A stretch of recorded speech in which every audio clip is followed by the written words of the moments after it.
introduction, ice-breaking session with you all this morning. Yes. All right, great.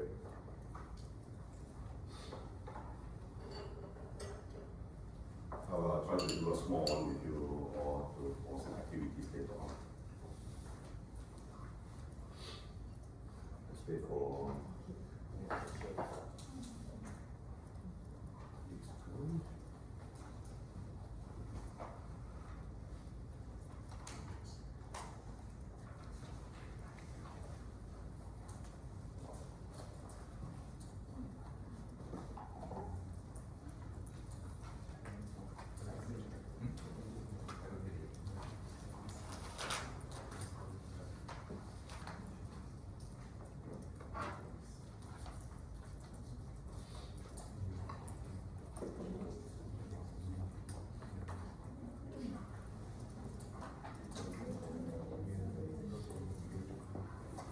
Good morning, everyone.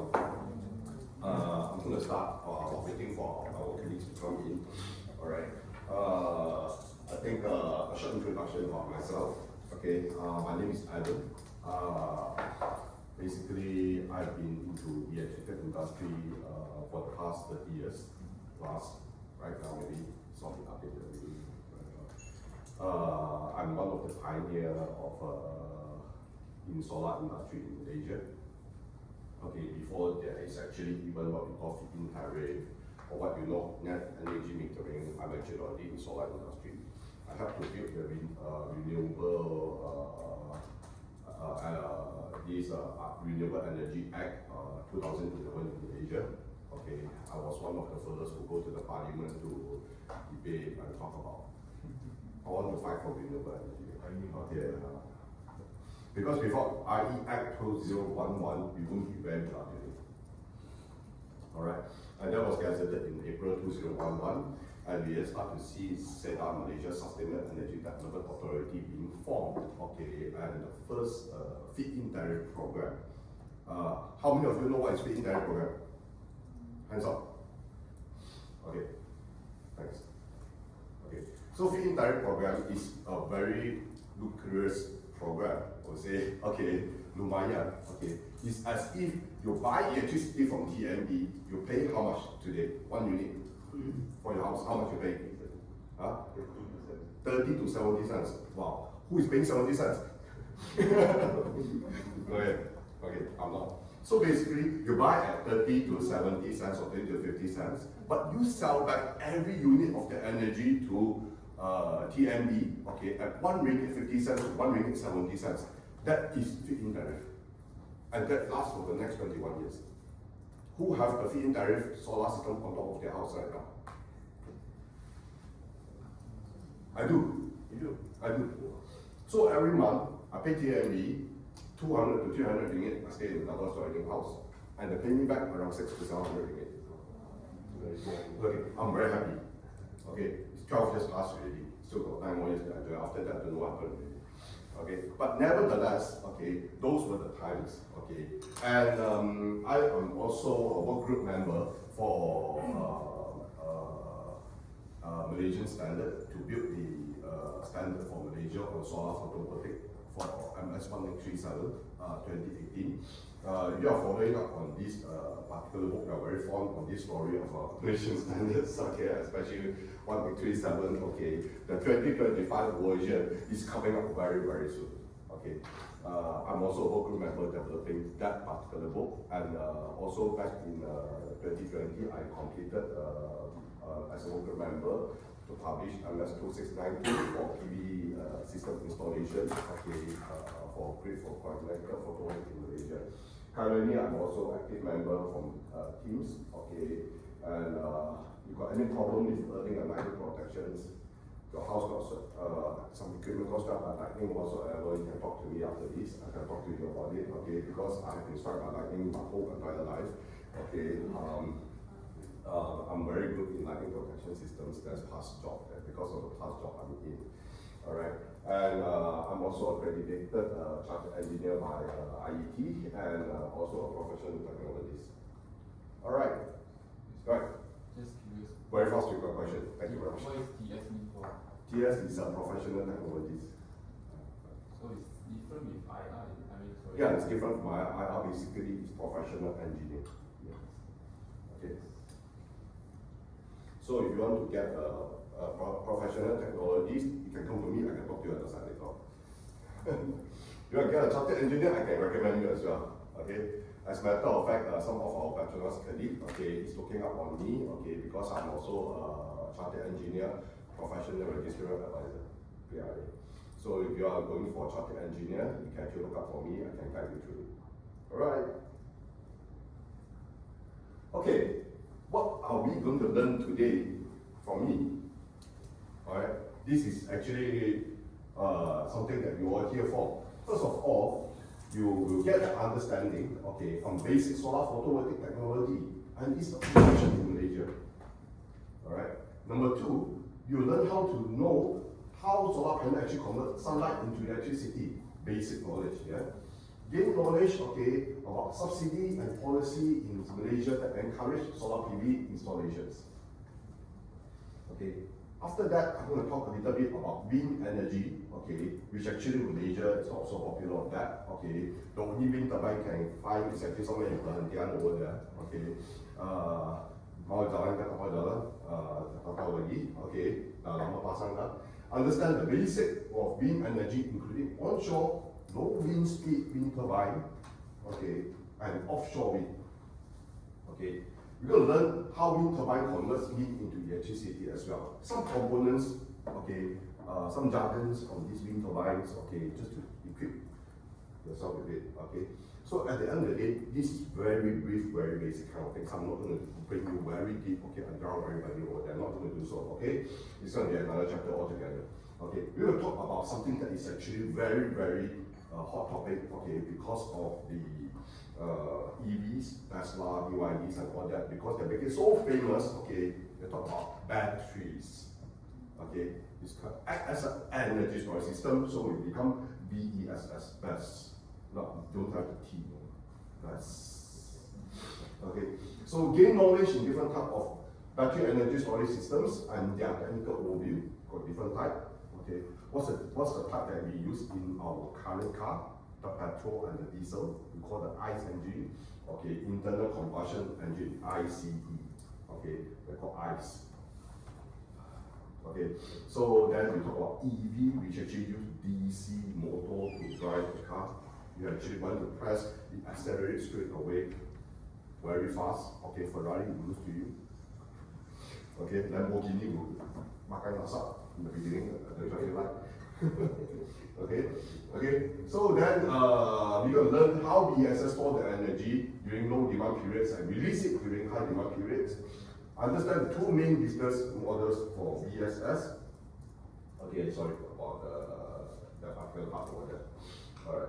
Then talk about the relevant financing for renewable energy. Why is it important? What are the strategies of it? And what Gentari is doing, okay, what is the strategy of Gentari? Alright. So that will bring us, okay, until end of today. Alright. And we're going to the first session we're going to see a lunch break at 12 o'clock. Okay. And after that we're going to come back at 1:30 to 2.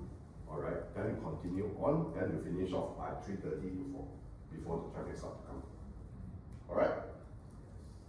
And the session is going to continue by my colleague tomorrow, okay, for hydrogen, okay, and EV. Alright. Some content mapping, okay, to explain to you all how does this module will go. First of all, we are in module renewable energy, okay, and we talk about the focus technology, okay, then we go to solar. In solar, we can talk about the background and future of RE, okay, globally and in Malaysia, overview of PV, okay, technical overview, some schemes which I actually mentioned just now. We're going to go to wind turbines after that, general overview, technical overview, okay, battery energy storage system, similarly, general overview, technical overview, and some business model like I promised you just now, financing and Gentari strategy. Okay, so any question? No. Solar is the biggest, right? Yeah. And That's like the most famous topic we talk about. Yeah, just curious on Gentari's plan. I mean, why Gentari is not interested in biomass biogas, etc. It just seems like Malaysia power industry is a lot of, I mean, biomass. Actually, to answer that question, if the audience want to know this together, I'll just share right now briefly with you all. Biogas and biomass is actually a very good potential that we actually can tap on because there is a lot of supplies that we actually can see everywhere. But to get a constant commodity supplies, I would call it commodity, or especially on biomass, okay, constant on a fixed contract, is actually pretty difficult. And the price of this commodity, why I call commodity, because the supply actually fluctuates up and down. And because biomass, usually the capacity, okay, is sizable enough that it in 33 kV interconnection, medium voltage. 33 kV, who is the electrical engineer over here? Or do you know what is 33 kV or not? Yeah. Who don't know? Siapa tak tahu angkat tangan? Okay. Saya tahu.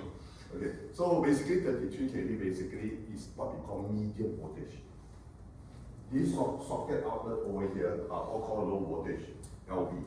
The supply is only 400 volt for 3 phase. Okay, for single phase is 230 volt. Medium voltage is 11,000 volt or 33,000 volt. 11 kV or 33,000 kV, 33 kV. Anything high voltage, 132 kV, 275 kV, 500 kV. Alright?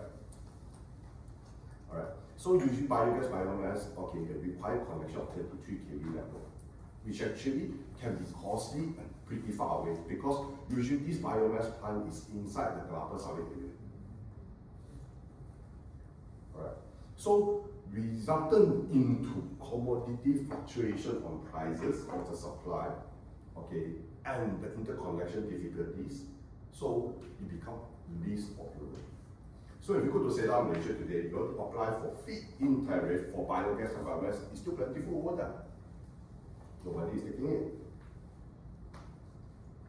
That actually have to answer the question. Yeah. How does it compare to the solar panel, which also I assume is installed in like a denser area? Not really, my house can install on top. Okay, so this solar panel actually can be easily built within a very short period of time. Number one. Secondly, okay, it's very affordable right now because the world is driving it. It's the biggest renewable energy mix you can see in the world, which I will share at least some stats on that later on to show you. Okay, and solar PV, okay, you don't really have to be at visited area. Okay, on top of IKEA in Bandar Utama. Okay, who come from Johor over here? Johor, okay, big box, Sunway big box, okay, Legoland coming up, okay, Paradigm, Johor Bahru, okay, all of these buildings on top, they can install solar easily. The connection is just in the building, don't need to go far away, okay, KLCC, okay, one of the very first solar system that we installed, okay. So you can actually install solar pretty much everywhere you want, everywhere you go. So it's more accessible, more affordable, okay, least time more popular, okay, and you can get the income very fast. Just to let you know, compared to solar to hydropower, okay, hydropower or mini hydro or pump storage hydro, you don't think about all this kind of terminology, different kind of arrangement on the other, okay. Hydro plant take 10 years to complete and COD. Okay, solar PV, okay, you tell me 1 megawatt, I tell you maybe 1 month to 2 months time. That fast. So if you are an investor, okay, you want a good cash flow for your investment, do you want to wait 10 years later? Or do you want to see it immediately right now? So that actually answer the questions why people are going to solar so heavily. Right. Okay. Now, I know you all did an ice breaking session just now. Alright. Somehow or other, I don't want to do another one with you. Okay, I've introduced myself. My name is Adam. All right. I want to get to know you. Okay. Can I start from the gentleman on my right over here? Just say your name and where you come from. That's which company you come from. Salam. Zulkifli from Strategic Partnership Management and Group Technology and Commercialization. Okay. Okay. I believe the previous speaker had the same reaction. Okay. How about you? I'm Faiz, Yeah. also from Group Technology and Commercialization. So you together, yeah? All right. Good. I'm Shazina from Group Project Guru. Okay. Okay. Jeremiah, Business Performance Improvement Exploration, Strategy Commercial Upstream. Oh, okay. Business Performance Improvement, International Assets, Strategy and Commercial Upstream. Okay. I'm Renee. I'm from Ventures Management Platform Business. How about you? For planning and performance, integrity corporate. Okay. Can I go to that gentleman over there? I'm Nicholas and meeting from Group Treasury. I'm Hidayah from Group Financial Management and ESG Compliance in BCG. Okay. Hi, I'm Joanna from Group Procurement. Okay. I'm Firdaus from Strategy Corporate Services, HSC. Yeah. Okay. I'm Aisha from Business Performance Improvement International Assets, Strategy and Commercial Upstream. All right. I'm Nina from BI, Business Performance Improvement International Asset under Strategy and Commercial Upstream. Okay. Hi, my name is Michelle. Hi. I'm from Business Performance Improvement Sarawak Asset. Oh. The Strategy and Commercial Upstream as well. Sarawak Asset, huh? Sarawak Asset, Okay. basically. SKA. Yes, Oh, basically. Hi, I'm Bengai from Business Planning Development at Chemist. I'm Johnny from Energy Transition Solution, PT and HSSE. Hi, I'm Sabrina from Stakeholder Relations, TSMC, Strategy Relations. A lot of strategic person over here. Hi, I'm Yuria from Techina Central and Northern Office, Stakeholder Relations. Hello, I'm Fahid from Technology Digital Commercialization under GTNC, EDNP. How's that doing business development in Korea? PDD. Alright. So we actually deploying some solar for 600 PDD station. Okay, and that's actually kind of ongoing. I think we are in NDP 2A to NDP 3. Biomass actually under downstream, right? Rather than under. Yeah. Okay.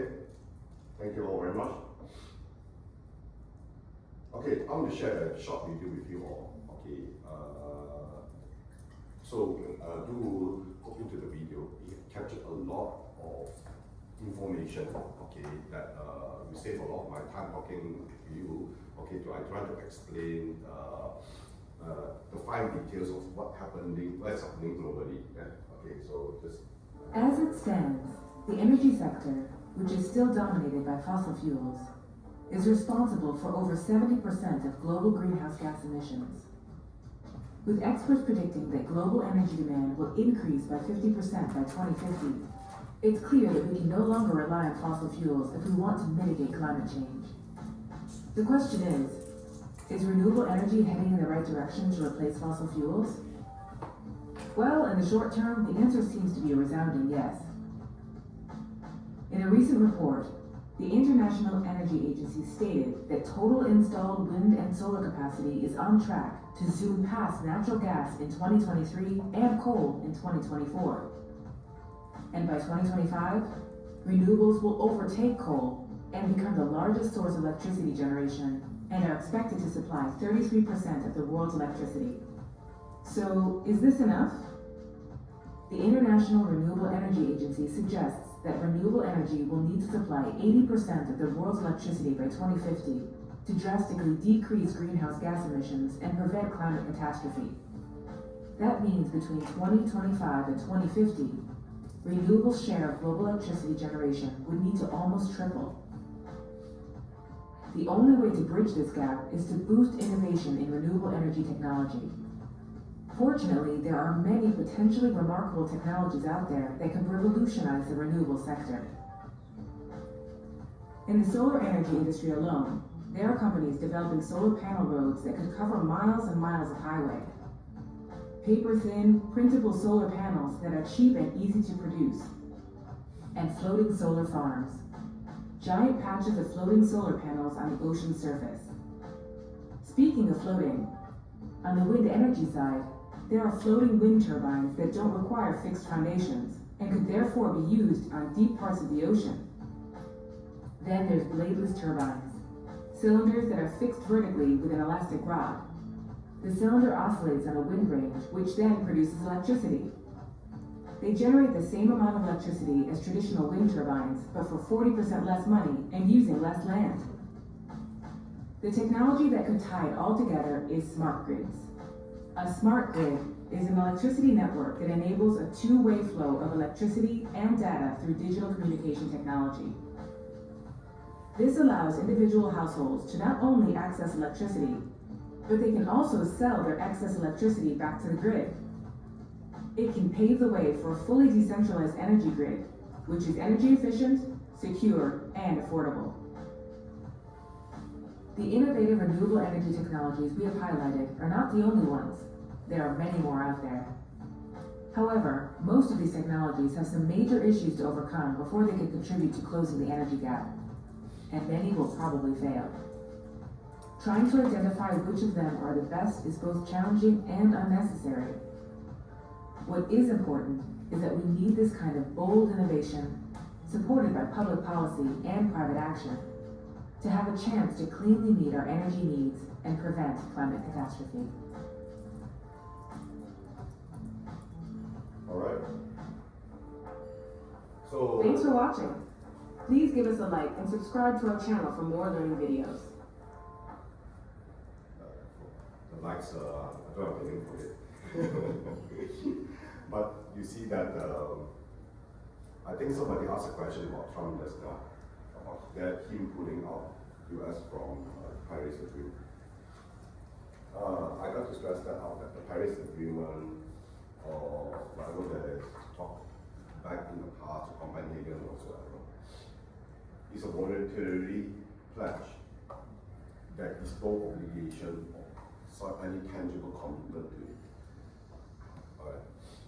The fact, why is that all this agreement? The fact is why everybody is going to renewable energy, okay, is because, okay, the depleting fossil fuel, okay, and the uprising of the energy demand, okay, is really really high, okay. We are so high of energy demand, coming up with EV, ChatGPTs, okay, the other one, DeepSeek, okay.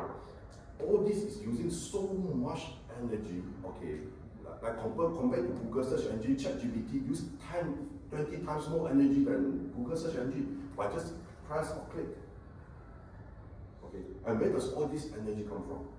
It demands from whatever we are currently using, the fossil fuel, the coal, and all these things. So without any more supplement of energy, renewable energy, when it comes into this thing, we are going to run out of energy soon. Can you just imagine the world without energy? No lights, your car cannot run, our smartphone cannot work, no internet, definitely. Okay, all right. So we all need to do something about it. Okay, not only for us, but for our next generation and the generation to come. Okay, so I always come up to this topic. Who wants to be the next superhero? Very simple. Okay, adopt renewable energy.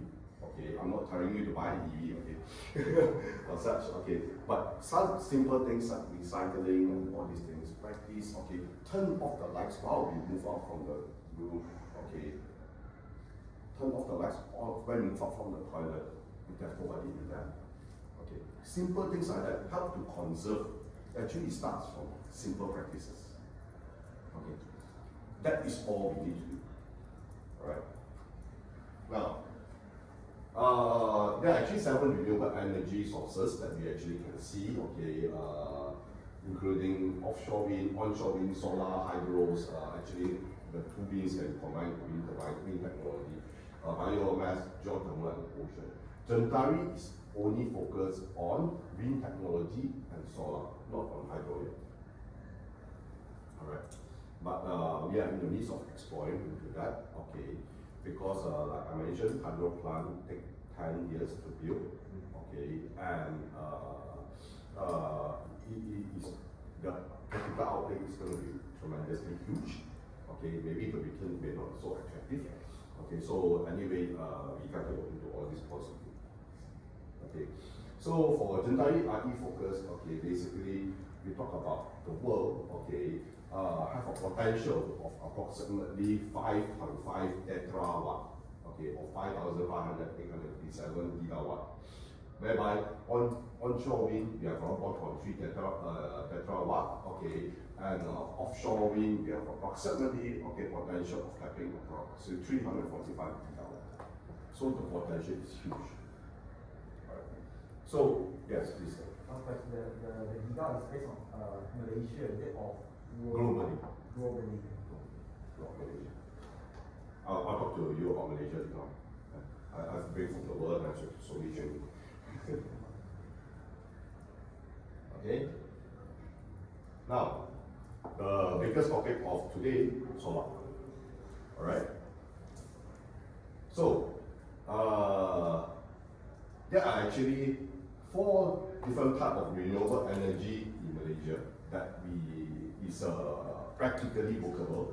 One is geothermal, okay, hydropower, solar photovoltaic, biogas and biomass.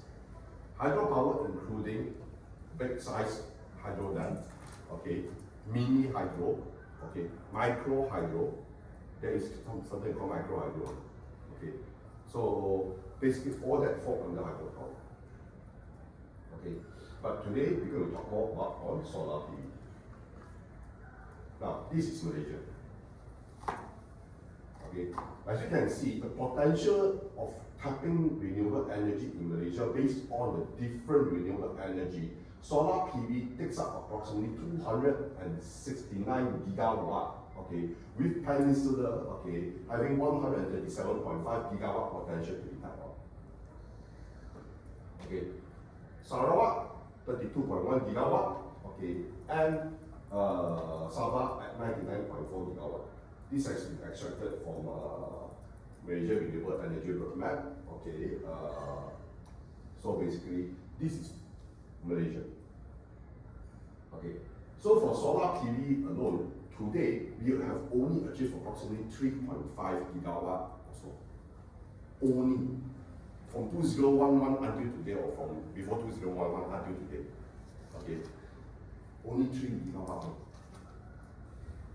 We still have approximately 266 or 265 gigawatt potential to be realized on solar PV alone. So the people ask me, I want to venture into solar business. I want to open an EPCC company. I want to become this. I want to become that. I want to be part of these networks and things like that. What are the potentials? This is what I'm going to tell you. Okay. So, with regards to that, okay, there are actually up to date more than 80,000 job opportunities have been created. Okay, with different roles to support the growth of RE in Malaysia. So now that is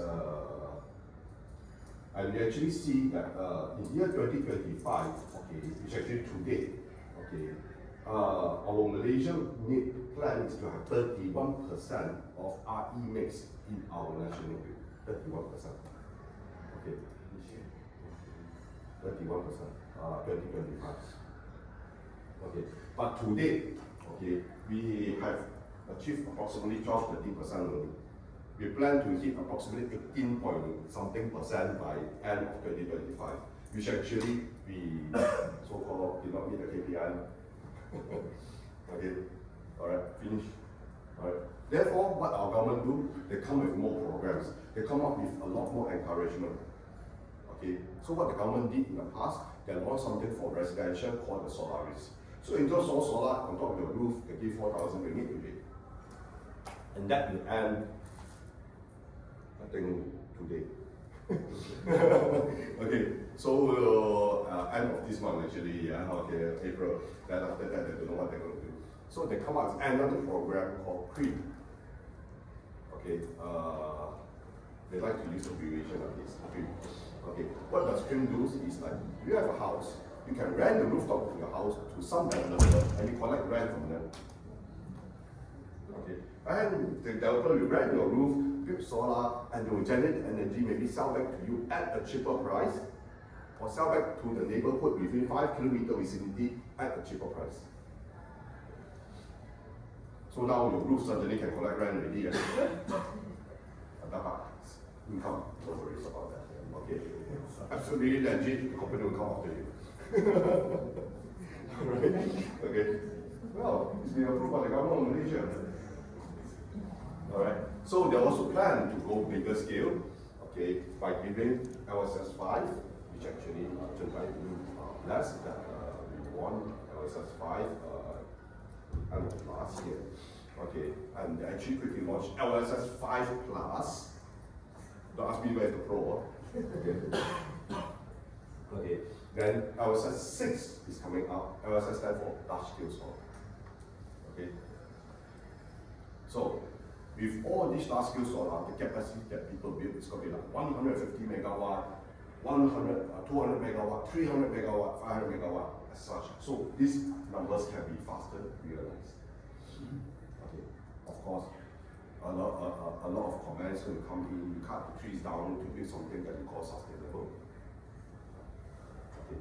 But nevertheless, okay, all this environmental impact assessment study, all these things need to be considered before they actually start to award the job out. Also in LSS 5 and 5 Plus, because too many people commenting on these skeptical comments, cutting down trees, they start to allow you to put on the roof and use that as a large scale as well. Provided it's big enough. For example, some really big roof in Malaysia, okay, like really big warehouses, like Maple Leaves, all these fully automated warehouses. I'm not sure how many of you went to one of these warehouses before. Any of you went to this so-called fully automated robotic warehouse before? Seen videos. Okay, I've seen one. Okay, I go to Huawei warehouse in China. Okay, you know all the components to build a handphone. Basically, the robot is going to go inside this warehouse so deep inside I cannot even see the robot anymore. Come out, it's there. Alright. That is how advanced is warehousing right now. Stock count, don't have to use human anymore. One button, right now I tell you. Okay? Not enough stock, automatically go and order everything. Alright. So, and we actually plan to achieve, okay, 97% of 97 gigawatt of RE mix, okay, in Malaysia, with total of 58%, okay, of a PV module, PV solar PV systems, okay, taking the majority part over here, okay. While you can see the hydro, we actually remain at 14, 16, and it's kind of stagnant. Alright, okay, and we start to see gas, okay, also start to reduce from 42% down to 29%, and coal, we actually plan to reduce down to 0%. So the government have actually ceased, okay, from, I've already ceased issuing license to build no new coal-fired plant already. Okay, so they always encourage, okay, bigger developers like Gentari, okay, and TNB build solar farms. And now, because solar farms, okay, is today I build solar over here, the sunshine, got power supply, When the car pass by, later on, the power supply suddenly from here will drop. So we start to see like a roller coaster ride. So if you have a light inside you, you don't know why the light doesn't go like that. Bright, dim, bright, dim, bright, dim, bright, dim, bright, dim. This is because our national grid is supporting it. Without the national grid, this is exactly what we see. So what our national grid operator do is saying that we have enough. Okay, I don't know how much I can support you all anymore. Better put battery to support yourself. Okay, so that is where battery energy storage system BESS is coming in. Alright, and we are not alone. The world is trending towards that direction, and it becomes so popular thanks to EV. Because of EV, it brings the battery price down and make it affordable to become a grid storage, energy storage at the grid. So in your house, at one day, okay, in the near future, not very far, you're going to see maybe a energy box over there, okay, that you actually can store our energy and use it at night. Like generator. Okay, in some people, UPS. Macam tu lah kan, size dia besar sikit. Okay. Ya, ini ada solar lah kat atas, dia boleh tolong charge sekali, dia boleh discharge masa malam, masa tak ada power supply, dia boleh buat gitu. Alright. Now, some general overview of solar PV technology. We're going to talk a little bit about different type of solar photovoltaics technology. Basically, majorly there's actually two different types. One is called photovoltaic PV. Okay.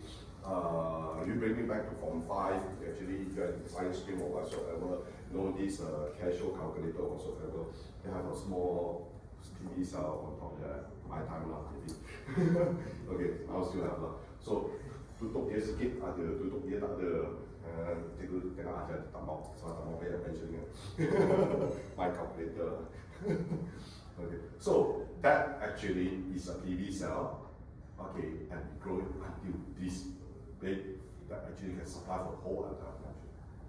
It's a similar thing, no difference. So if people ask me, is PV technology mature? I think pretty mature already. Okay, is it safe? It is absolutely safe. Okay, but have to done in the correct way lah. Whatever you don't do it incorrectly, it will become unsafe.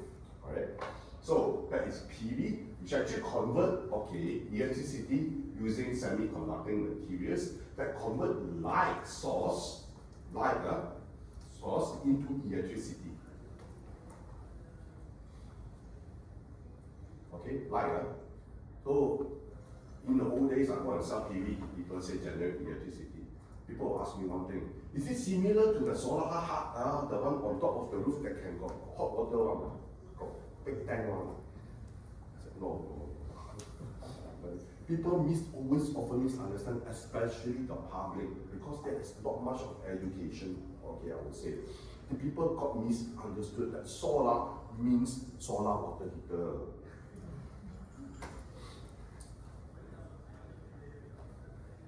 Bukan macam tu. This is solar panel, tukar sunlight to electricity. Then the people ask me, like that hey, my house beside there got a street light one, you know. So at night also can use lah. The fact is, there's some truth in it, but not entirely true. The solar PV do expose to all these lights, okay, but it will generate very minimum energy, but it will be very negligible compared to the usage. Alright? So some people say right now got moonlight solar panel. Okay. Okay. So that is solar photovoltaic. Next one we call solar thermal energy. Now, this is going to give the biggest misunderstanding of all. Tadi orang cakap solar water heater kan, dah talk about solar thermal. Okay.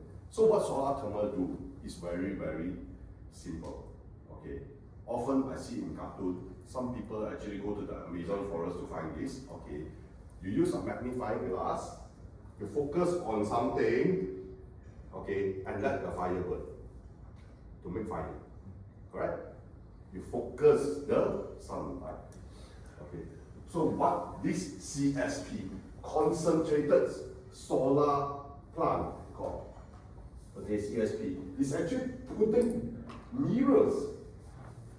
It's not PV, it's not photovoltaic, it's mirrors, focusing on one single point. Keliling, tengah-tengah letak, kat sana semua shine on me. Habis lah. Okay. This is the collector.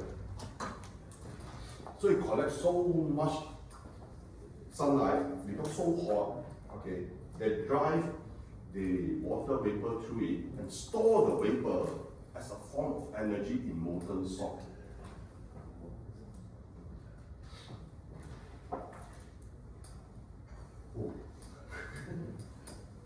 But this technology is really not very workable.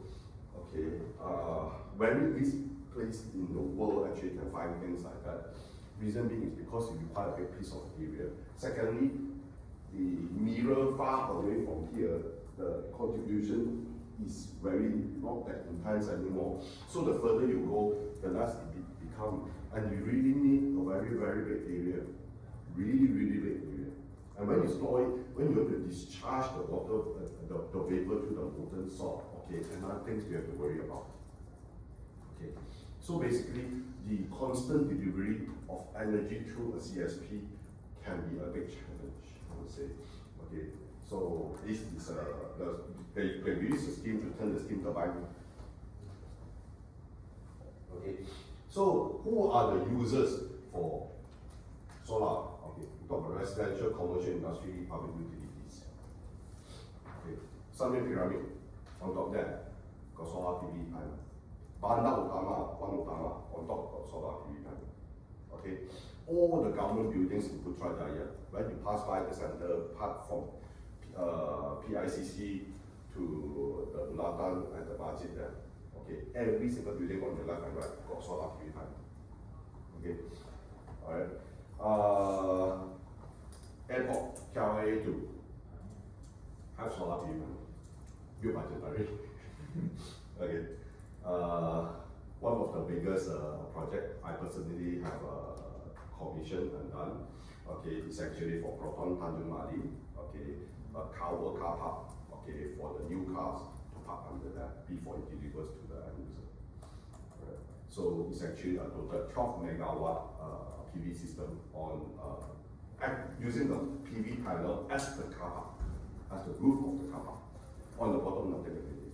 Okay, so I personally managed to build that system in 5 months' time. Okay, so very proud of that. All right.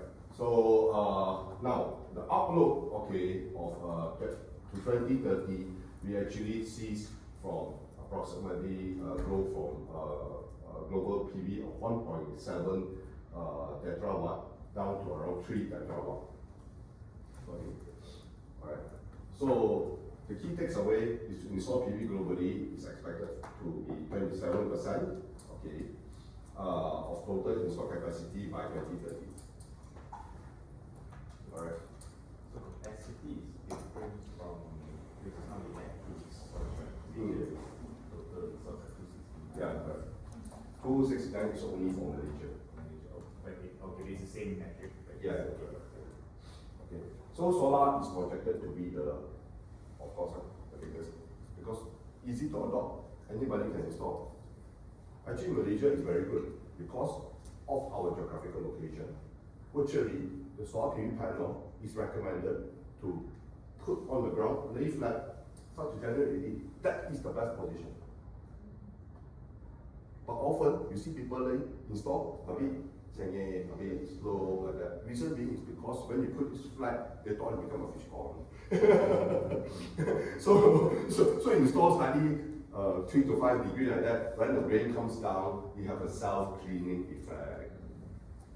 Okay.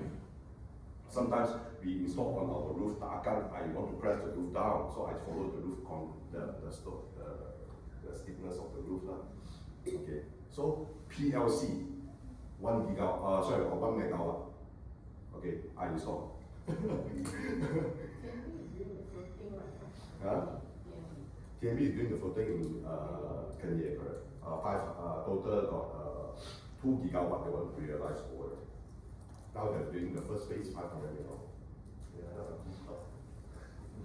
Yeah, actually, okay, now, for floating solar, just to share a bit knowledge with you all. Why people want to build floating solar, especially a water treatment plant? Okay, because for water treatment plant, there is one part that I'm really, really afraid is the algae growth on the containment, on the containment pond itself. This algae always got stuck at the release turbine, okay, valve over there. They actually will jam it up and actually cost a lot of money to replace. So when you put solar PV on top of the surface of the water, the sunlight doesn't penetrate, the algae stop growing. At the same time, we bring benefits of energy generation to them and clear their problem at the same time. So that is why some people are eyes lango, okay, they're so into it right now. Okay, as a matter of fact, eyes lango have built a lot. It's significantly more expensive here for the solar compared to power. Yes. For floating solar, naturally it will be slightly more expensive. Okay, good question. Because okay, of the anchoring and the mooring, okay, of the floater itself. The floater also actually have a lifespan of approximately 10 to 12 years. Okay, after that, okay, you need to replace it. It becomes very troublesome. Because all these are just pontoon floaters. Sometimes we go for a holiday at the beach side or the seaside or the lake side. If there's a lake side, there is something you can walk out, something like that. Same material. Okay. So anchoring also take a lot of challenges. Okay. Some of these anchoring, you put in the big concrete block to the bottom. You sit down there quietly. Okay. After some time, topple will up. Maybe got some big fish pass by, you know. Okay, or actually ground settlement. When you start to pull the whole thing. So the design of all these things, the maintenance of it actually costs up some money. But as again, more and more people driving it, you bring the price down. Innovation. That's not the first video. Innovation. Okay. So we say 1 layer, 10, 12 years. I create a few more layers, can or not? I give you longer warranty. Okay, I give you until 15 years. 15 years, my company may not be here anymore. Okay, but that one is there to be seen. The warranty is there. Okay, so yeah, those are floating solar. Okay, so solar irradiance not in Malaysia. So where is the best place to install solar in Malaysia? Can anybody tell me? Anyone? Come on, don't be shy. Northern region. Are you from northern region? East. East is very good. Okay. Anybody from northern region here? No. Kedah, Penang. Police. Nobody come from northern region. Okay. Next time, the northern region can call themselves, okay, Cuti Solar Malaysia. You go to the northern region in Kedah State, okay, penuh dengan solar sekarang, semua besar-besar. Okay. Because the irradiance for northern region is very good. I pay, say for example, I pay 10,000 ringgit to install one system over here. It can generate me, say, 1 year, just for example, 1,000 ringgit, 10,000 ringgit to 1,000 ringgit, or maybe 10,000 ringgit to 2,000 ringgit. If I put in northern region, I will get 2,000 ringgit. I get maybe 3,000 or 2,500. So, as an investor and developer, where you want to go? Northern. Yeah. Just irradiance means the intensity of the solar. Intensity of the lights. The lights. Yeah. And does the energy yield increase the It does. It does, very good. Okay, Eastern region, East Coast, very good. I installed one system over there. People say Malaysia have 3 to 4 hours sunlight only. I installed one system over there for 6 to 7 hours sunlight. But the system is very close to the sea, like 3 to 4 kilometers away. So what happens is when you are close to the sea, got a few effects for solar actually happen, that the sea acts as a reflector for the sunlight as well. So when it comes down, not only directly, but it diversifies and comes back a few times. So when you install solar close to the water surface, it actually intensifies the lights as well. Siapa suka pancing ikan kat sini? Sangat sotong.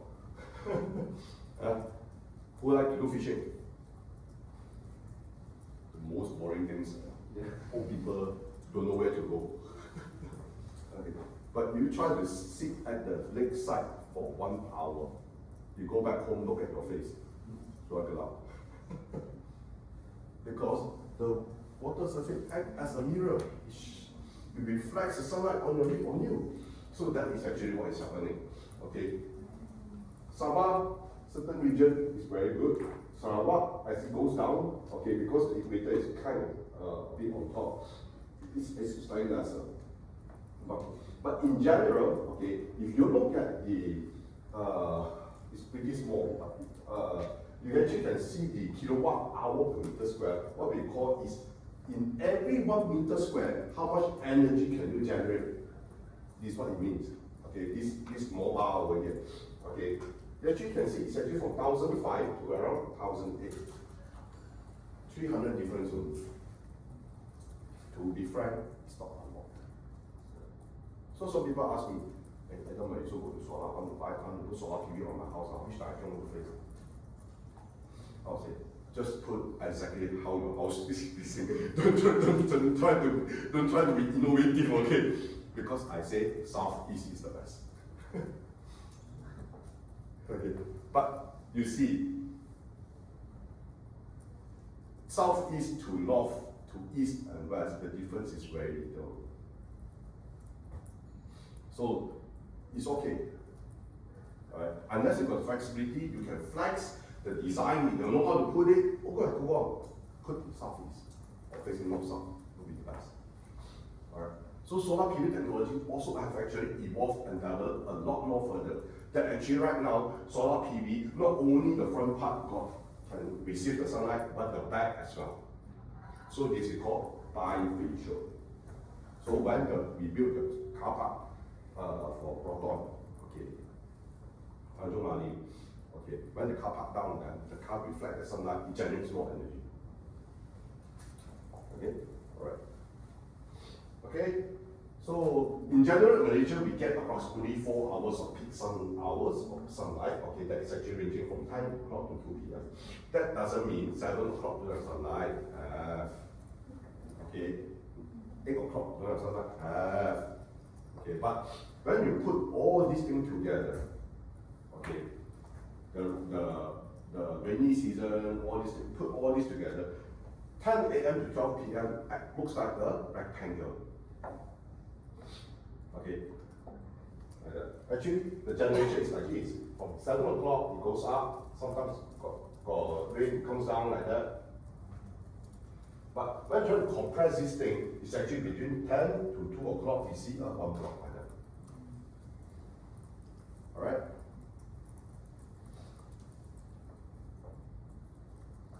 So, then we talk about some, we go a little bit deeper, okay, bear with me.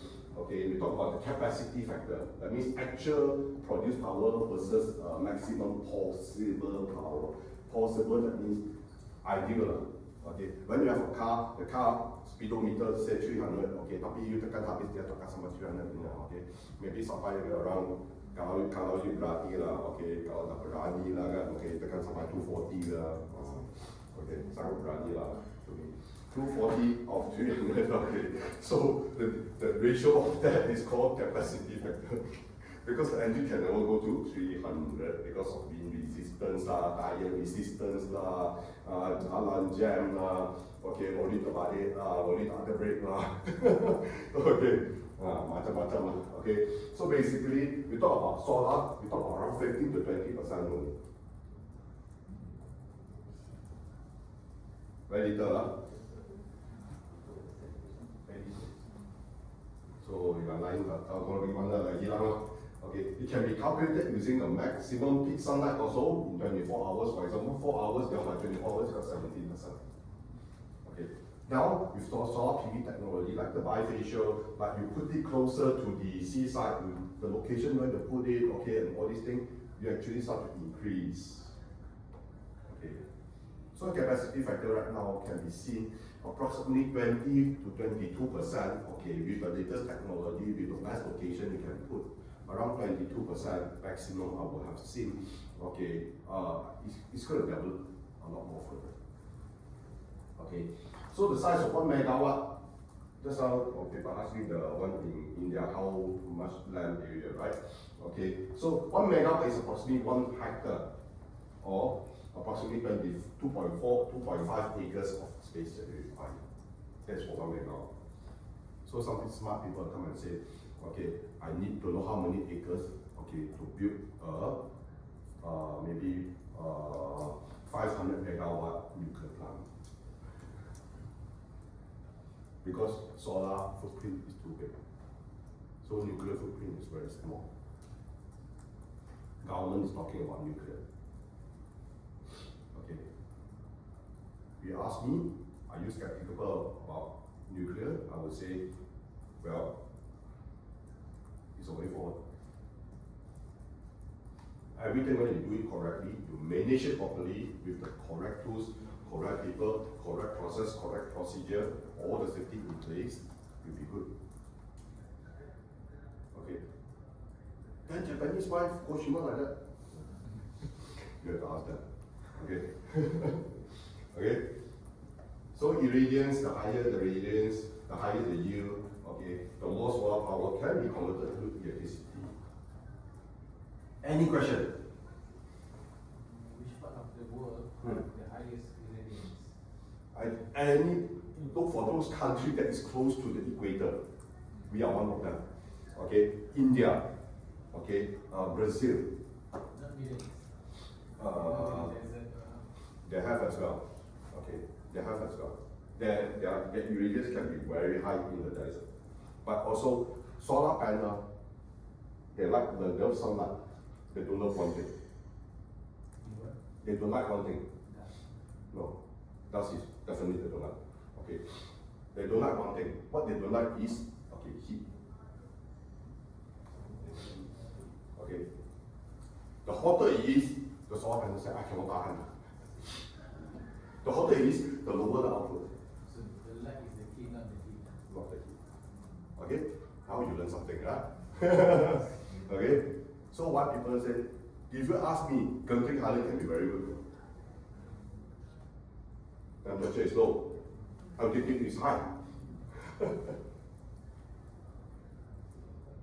I want to find flat piece of land in Genting Highland will be difficult. Alright, they don't love heat. The nominal operating temperature for solar panel when they put into the test lab is 25 degrees C. Every degree C increase, there will drop approximately 0.3% of output power is going to happen. Okay? 0.3 to 0.4. It depends on technology and panel manufacturer. What's the material currently for solar PV? Basically, it's all silicon. Okay, but it's just the I would say the architecture of the arrangement of the silicon that is a bit different. Okay, currently, back time very famous using polycrystalline. All right, then evolved into monocrystalline. Okay, which actually have a better sensitivity. I would say lower power drop compared to polycrystalline due to temperature increase. Okay, and after monocrystalline, it turns out to be some what we call PERC technology, PERC. Okay, now we actually start to evolve into N-type, different already. Those are P-type, very semiconductors terminology. N-type, P-type, positive, negative, basically. Okay, so it's an N-type TOPCon technology. Okay, now another manufacturer is coming up with something called tandem cell back contact. Wow. But all this is PV technology, all this is made of silicon. Okay, remember the printer that can print the PV things just now? All that is also silicon. First Solar in Penang, the very famous solar panel manufacturer from US, also silicon. Okay, but those are called thin film monocrystalline. Sorry, thin film amorphous silicon. Thin film amorphous silicon. Now with Trump slamming 3,500%, okay, well, God bless them.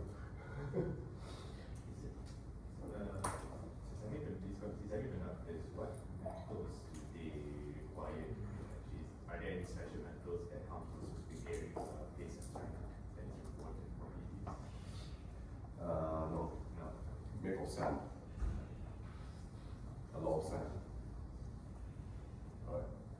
Basically, if you actually been into Form 5, some people when they go to college, they start to go crystal from a beaker, blue colored crystal come out.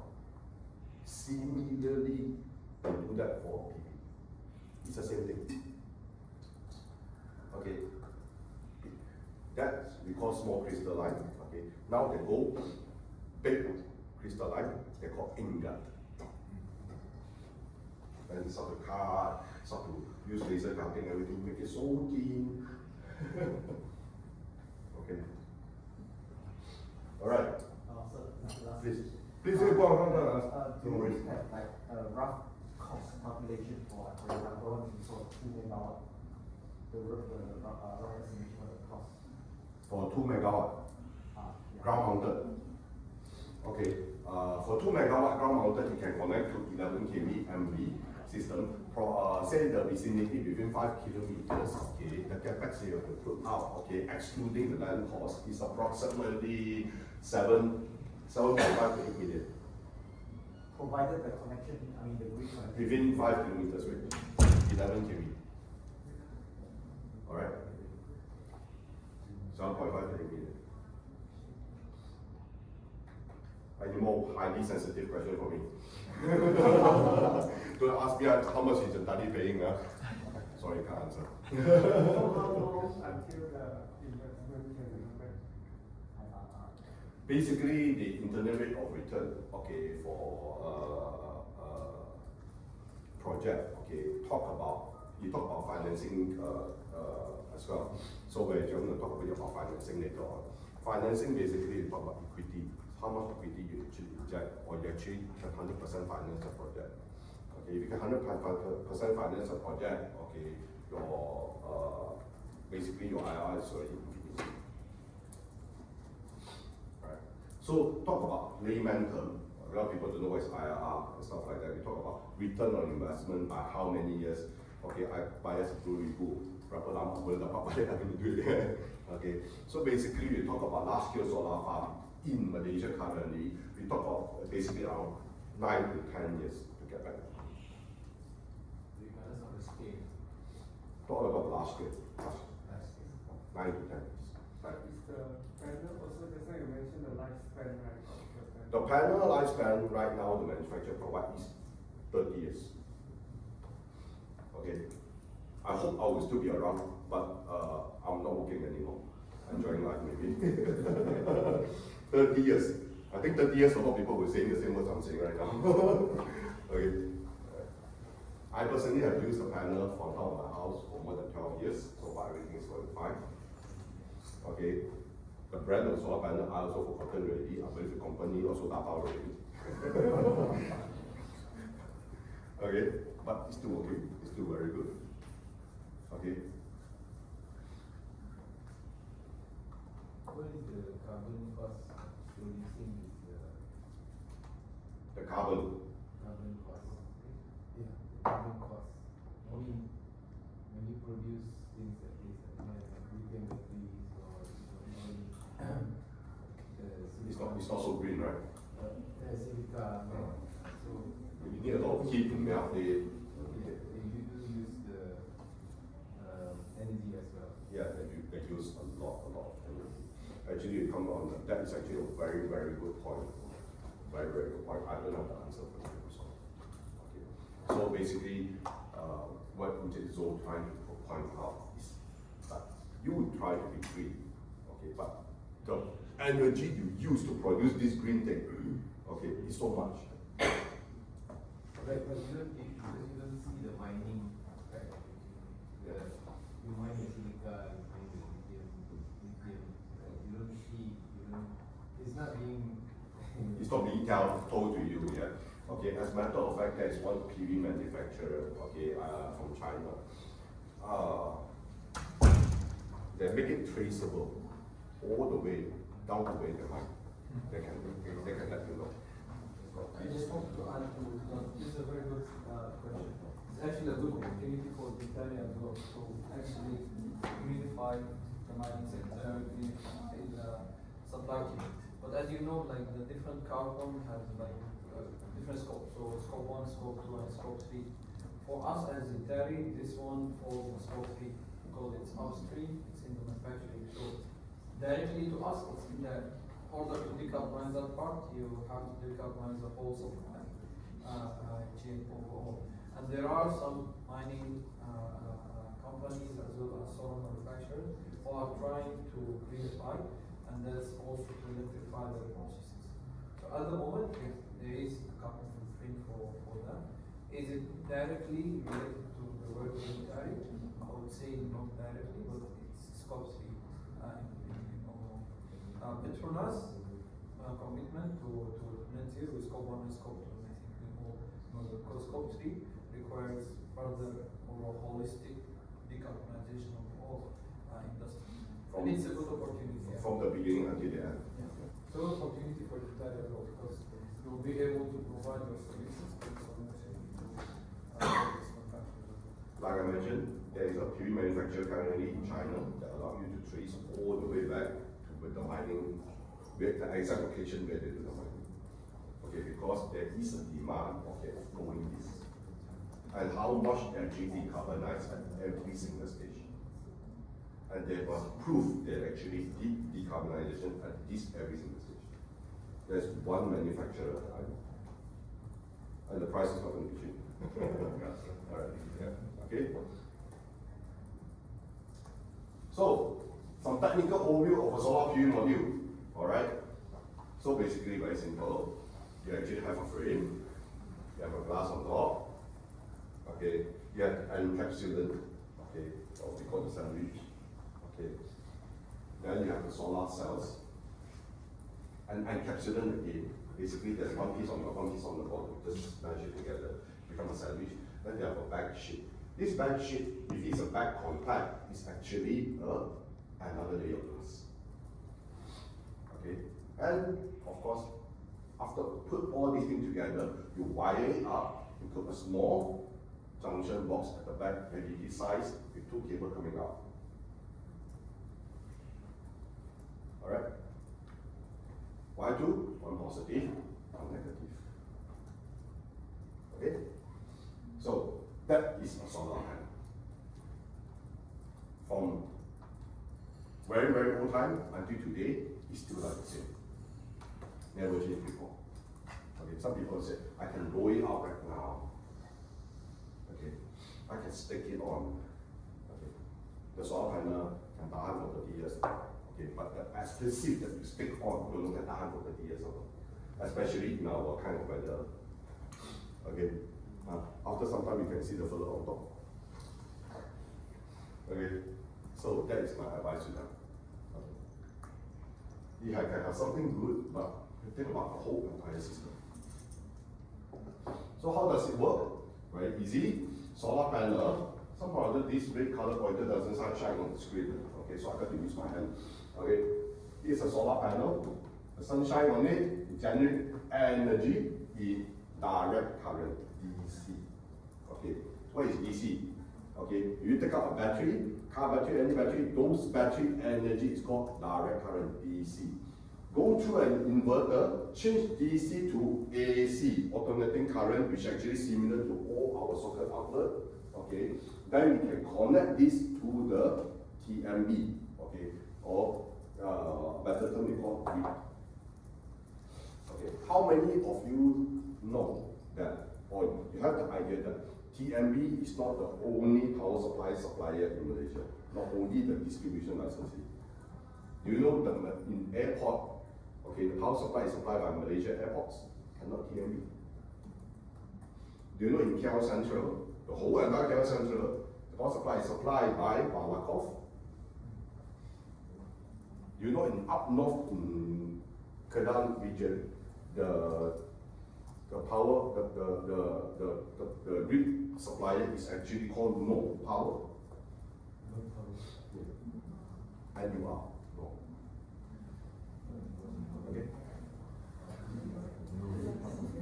Okay. So that's why we very say TMB masalah TMB lah, TMB. Ya lah, sebab dia orang kat mana-mana saja nak muka dia orang. Kat Sabah TMB pun tak jumpa. Not to mention in Sarawak. Okay. So the grid. Okay. So what happens is now very simple, yeah. Okay. So in generate energy, you go through the inverter, you connect to the grid. Okay. So this is called a grid connected on-grid system. All right. Now we talk about something called off-grid system.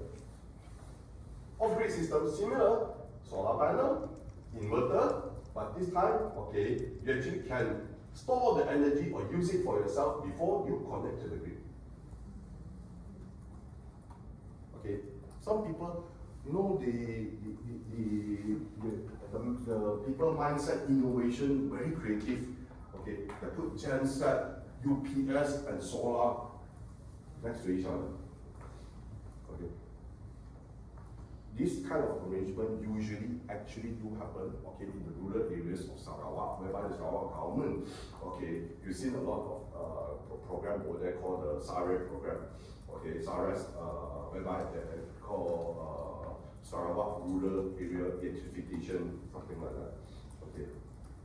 So they've actually gone into 7-8 phases already to power all the houses deep inside of the town area, okay, with solar and batteries and genset.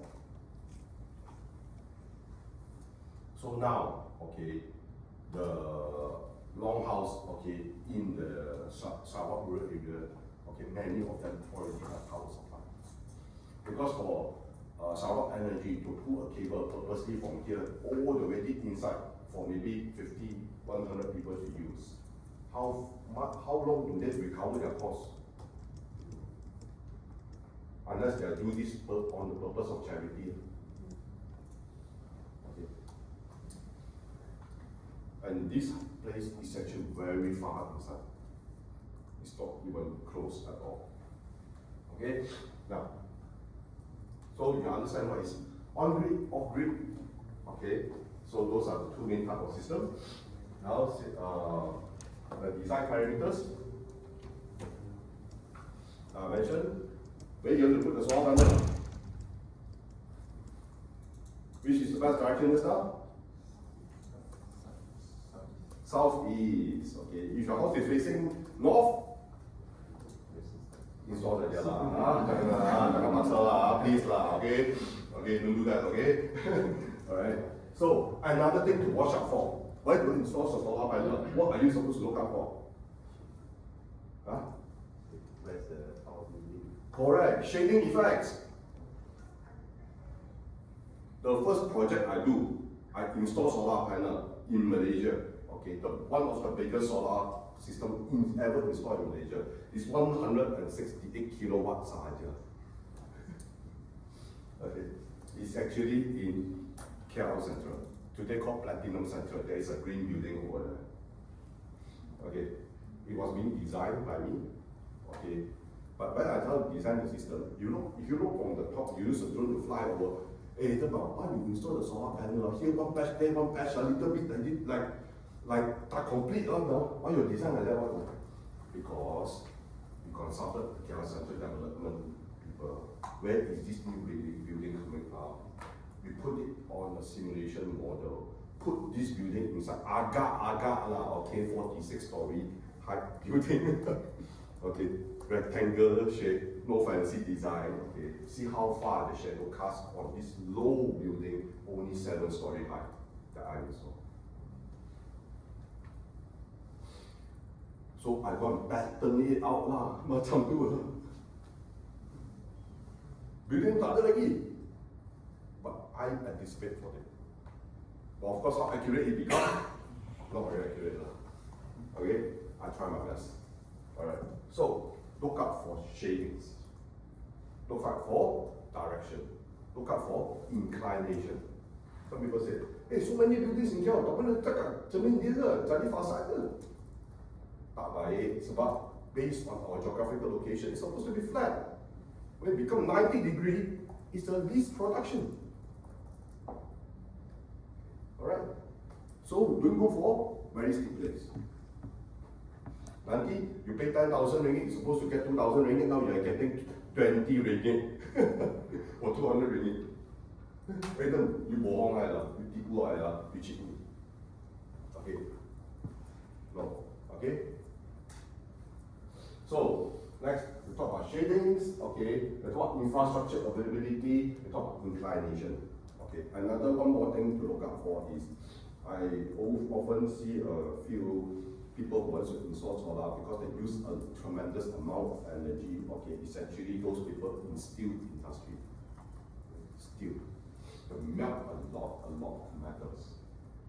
Okay, and also in metal industry whereby they need to use boilers. Okay, one of it is one very famous industry that use a lot of power supply, including the very famous glove factories. Okay. And one more is actually cement plants. Put solar panel on cement plant. Tak tahu lah maintenance apa macam mana.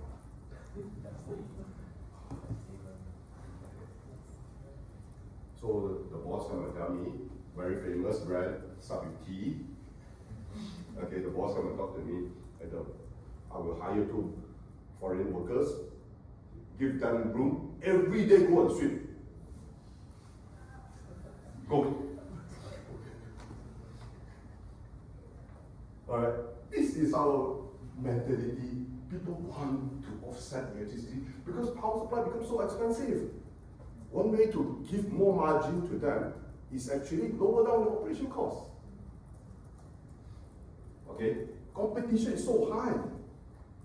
Okay, alright. You sell the same bag of cement, I sell the same bag of cement. Okay, if I can offset my operation cost by 20% or 15%, I win you with that margin. I become better. I can lower my price, I can sell better. At the end of the day, if you're going to buy a bag of cement, okay, to mix and build something in your house, do you really want to look for that type of brand one? You find the most convenient place, get the most cheapest bag, banjo like that. Okay, no specialty to it. Okay, unless you talk about waterproofing. Okay, it's a different mechanism altogether. Alright, so the environment is also important.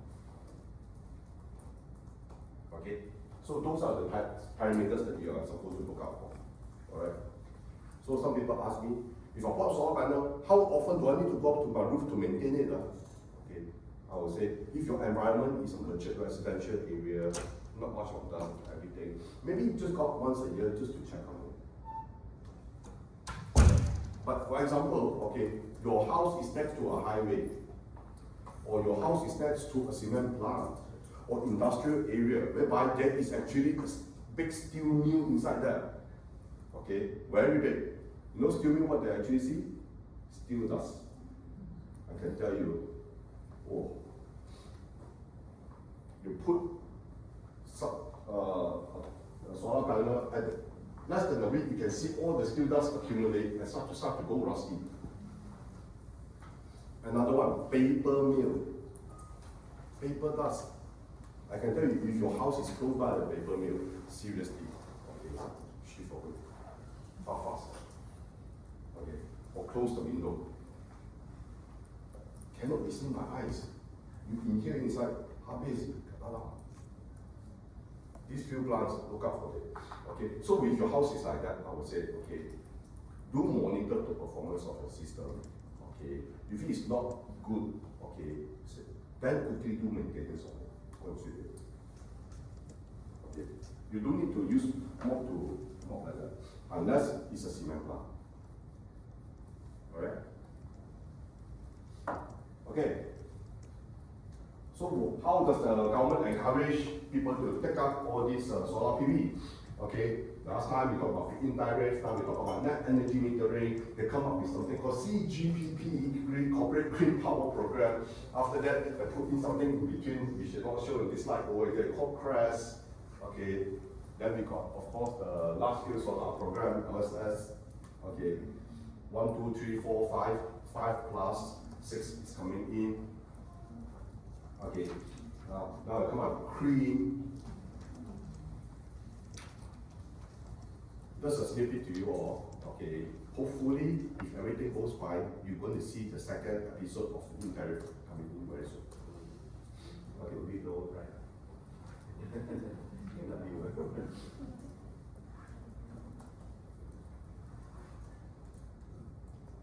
Okay. So, how does that mean? Just to refresh your knowledge, which you should already know. Okay, how does net energy metering works? Very simple. Sun shine the lights on the solar panel.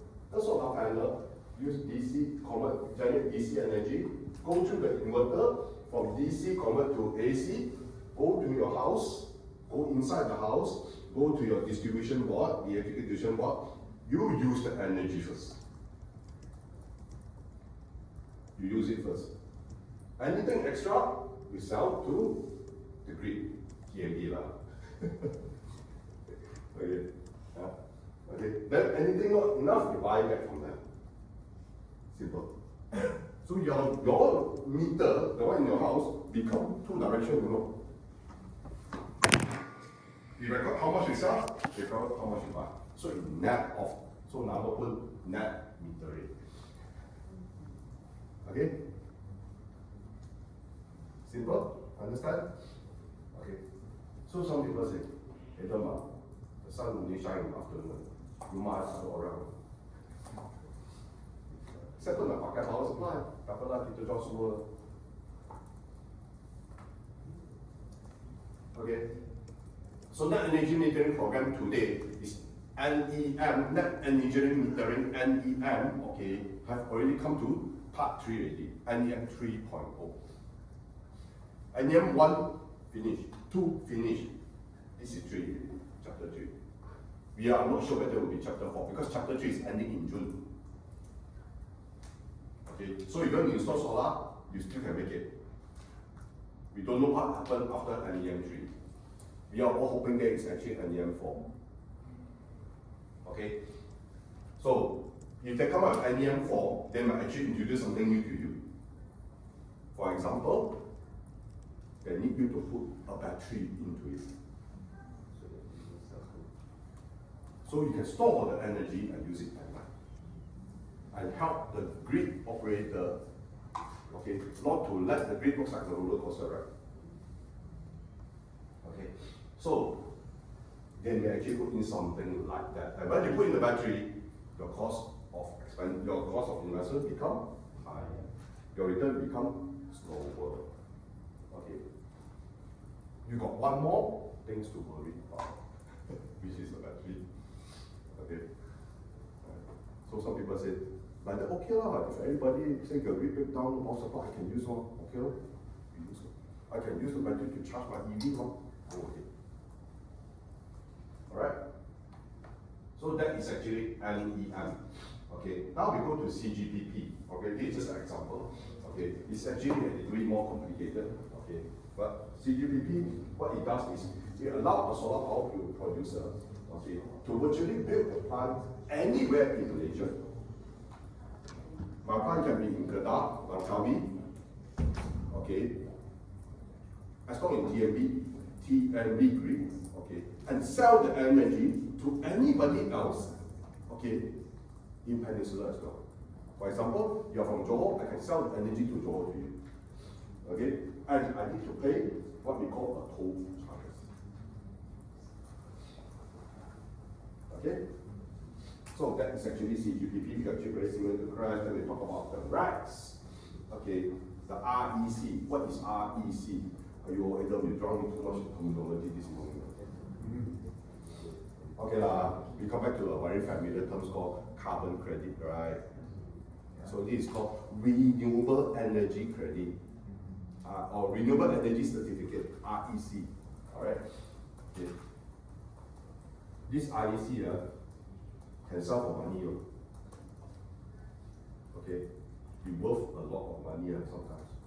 Okay? When the buyer wants it, he will pay. Who wants it? Okay?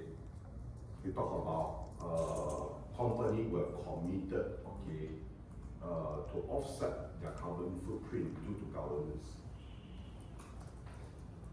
For example, I have a factory over here in Malaysia. I want to sell my barang, okay, my products to US or to Europe. They set a governance to me. Your product must be how many percent green, produced from green energy. Now, this producer, their factory, the Bumbo, boleh pasang 300 kilowatt. Macam mana lah who find so much green energy to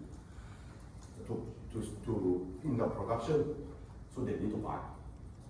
Alright? So the most straightforward is to buy the renewable energy certificate. So there are some accreditors, okay, famous one, okay, for example like IREX, I-IC, okay, or there's one from the East called TIGRES, okay. They're actually a certified body that recognize, okay, that can issue the RECs, issue the renewable energy. One RECs, okay, the price range at one time can go up to $4, $5. Okay, one REC is actually 1 megawatt hour of energy. One REC. So people buy a lot of the RECs due to governance issue because they barang need to sell. And all these mechanisms will be put in place. How can Mr. Trump stop all these things? Cakap saja buat. Okay. Unfortunately, he started to go back his first right. Or fortunately, how do I put it? Anyway, so that is what we call RECs. Okay. So when they sell the energy to the corporate consumer or the off-takers, okay, the RECs is to be negotiated as well. You want to give the RECs to the off-takers or what? That means whatever you generate, you give the RECs 100% to the off-takers. Or you want to say 50-50 lah. Okay. Or you say, I will own it, but I sell to you at a very fixed price that you're comfortable with. It can be okay. Alright? Then we move into the famous large-scale solar. There are some processes whereby it's not so, I would say, not so friendly. Okay. Every time I build a LSS tender submission, okay, I always ask one question. Okay. We have gone so far, so advanced today. Okay, LHDN, okay, ask you to declare your income tax to the last day. Submit lah. Whoever submit lah, submit lah. Dia kena penalti lah. Okay, dapat tak dapat duit lagi, minta lah duit balik dengan government. I'm ni, okay, sampai so dapat tu alhamdulillah. Thank you very much. Okay, so for this LHDN, all you need to do is to declare through a few pages. You press the enter button when it comes to you and you pay the money. Alright.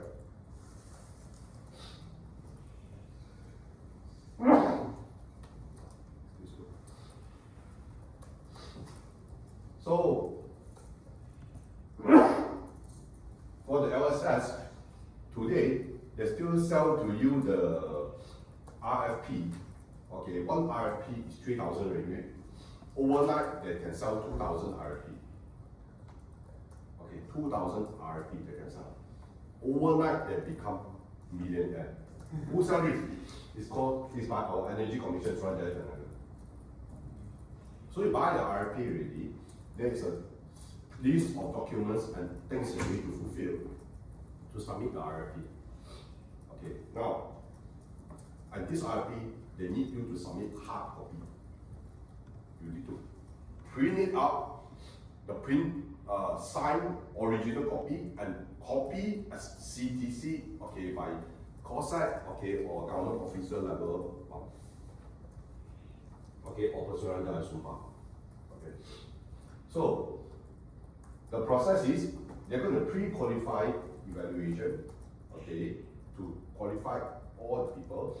They issue the RFP, they go through a competitive bidding, they'll analyze the bid cost and the benefit, they'll shortlist the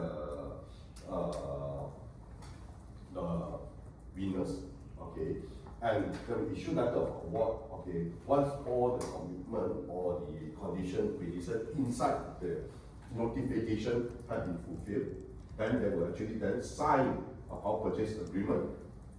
Only the project start to take place, and after you complete, you actually do testing commissioning, and last but not least, you start the engine, and the money comes in.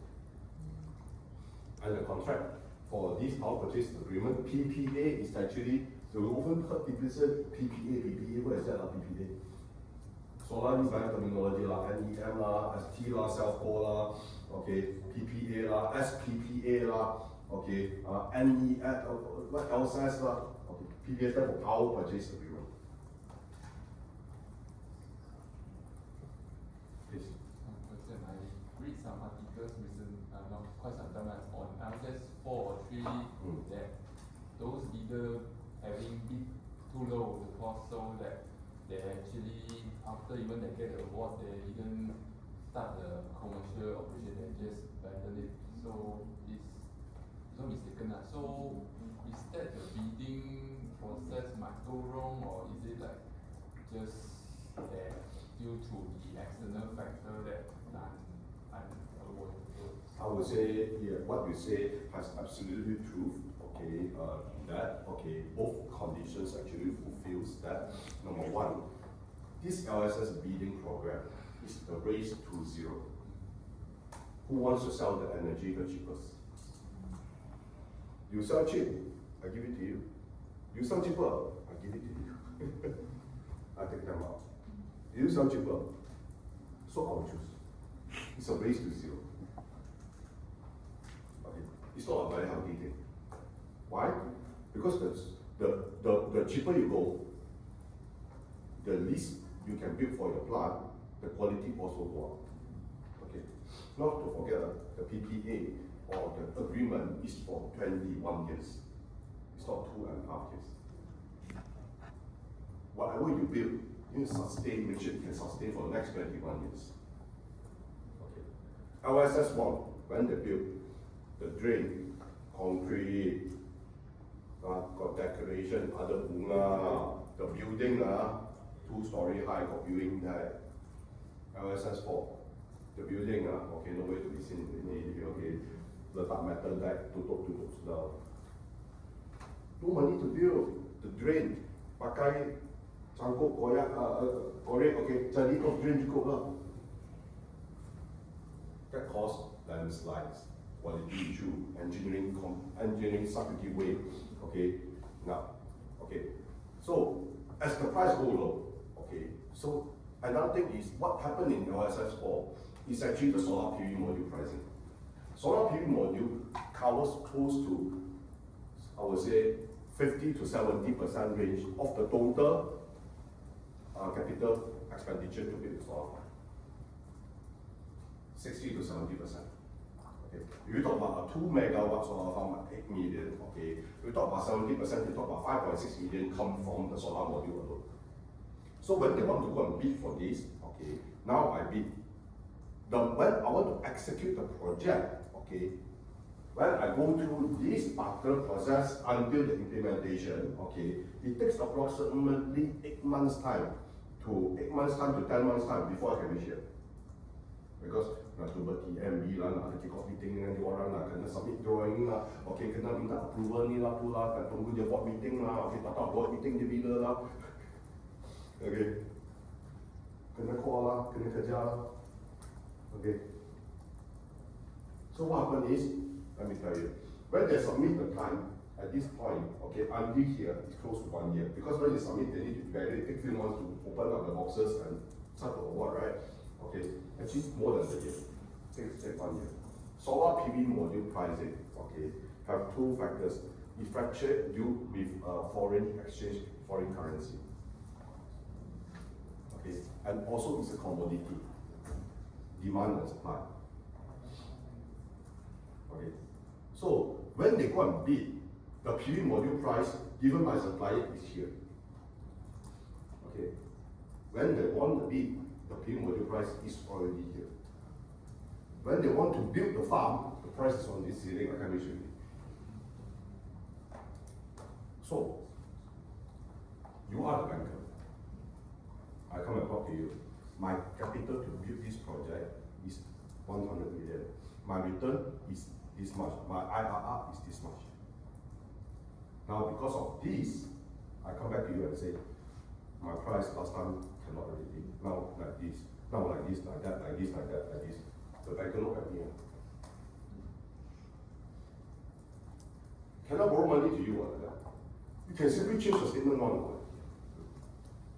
How to keep on borrowing money to you? How to finance the project? The bank also takut mah. What if I give money to you, then halfway through you say not enough, I give more. Don't forget, no, the banker, the fellow who work there, okay, also need to go to the board to talk to everybody. Well, he don't own the bank,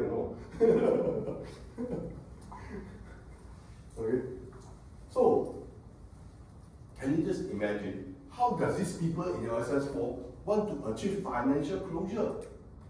Not they abandon the project, they haven't even start.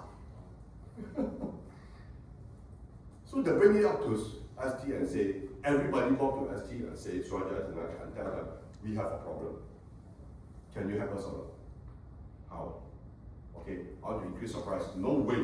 You don't want to do, I give to him. He can say he can do. Don't forget, no, when you submit this LSS, the whole bid bond, the whole bond from a company, that bond is amounted to millions of ringgit, not a small amount. If you abandon, wow, the fellow happy already. Cash out. But the applicant suffer. So now, how? Go or no go? Go die, no go also die.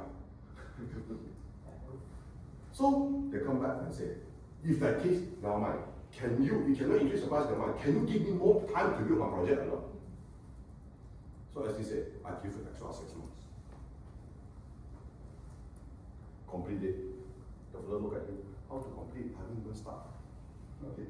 Then ST very kind. I give the REC to you. LSS 1, 2, 3, 4, 5. Okay, except 4.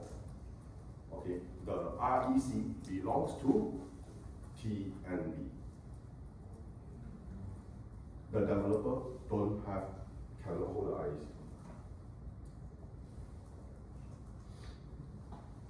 So you got friends in TNB, okay, ask them about their bonus and it should be very good. Okay, alright. Okay, everyone, I'm talking too much. Okay, and we have reached the end of the solar. It's just nice at 12 o'clock. Okay, there are some really good foods outside here. I was pretty taken by surprise. It's so kind of 5-star or 6-star hotel. Okay, okay. So thank you all very much for being here. Okay, to throwing all the questions to me on the solar side. We hope to have more session together after lunch. Okay, that is actually at 2 o'clock. Yeah, we come back at 2. Okay, okay. So please have your lunch. Do take your rest. Okay, do your prayers. Come back at 2 o'clock. You know where is the restaurant, right? Near the Formula One. Just one more thing. Have you all scanned the QR code at the back? Yeah. If you have not, do it. Please do so. Yeah. Thank you very much. And there's also attendance sheet. Yeah, attendance sheet moving around. You just fill that.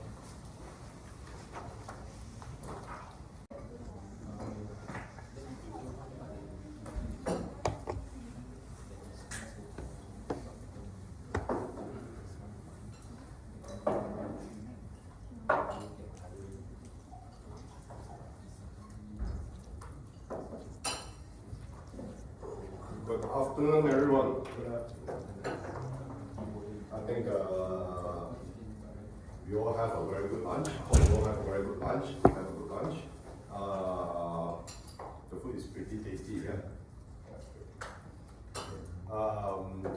So after some very good lunch, naturally we feel a bit heavy. From the stomach to the head, it's a bit heavy. Maybe can I play a simple game with all of you just to exercise a little bit?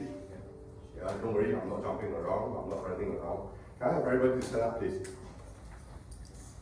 Okay, this game is called Big Fish, Small Fish. Who played before? No. Okay. Very simple, very easy. Okay. If you get it wrong, okay, you can sit down. Okay? If you get it wrong, you sit down. Alright? Okay? So, like this. Everybody just look at me. Okay? This is big fish. Sorry, this is small fish. Small fish. Big fish. Okay? Let's try again. Small fish. Big fish. Small fish. Big fish. Big fish. Okay, that is just an example. Alright. Okay. Now let's the game start. Alright? Let's see who is the last one standing. Alright? Let's try big fish. Big fish. Small fish. Small fish.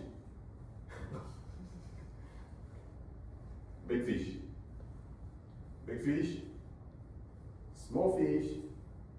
Big fish. Small fish. Big fish. Small fish. Small fish. Is somebody? No? Alright. Okay. Let's go a little bit faster. Yeah. Okay. Big fish. Big fish. Small fish. Small fish. Small fish. Big fish. Small fish. Big fish. Okay, guys. You all are so good.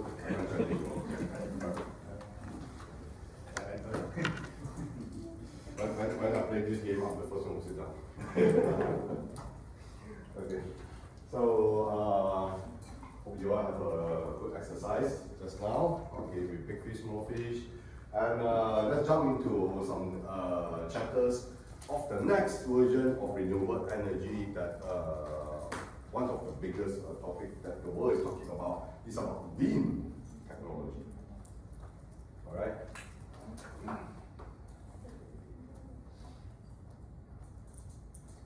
Okay, first of all, I would like to introduce to you the different types of technology for wind technology. Alright? So, one of these is classified into, we're going to break into a few place, okay. First of all, okay, wind technology usually refer to a wind turbine, airflow through it, push it, it turns, okay. The movement turns the gears, okay, turns the turbine into electricity energy, alright. As simple as that.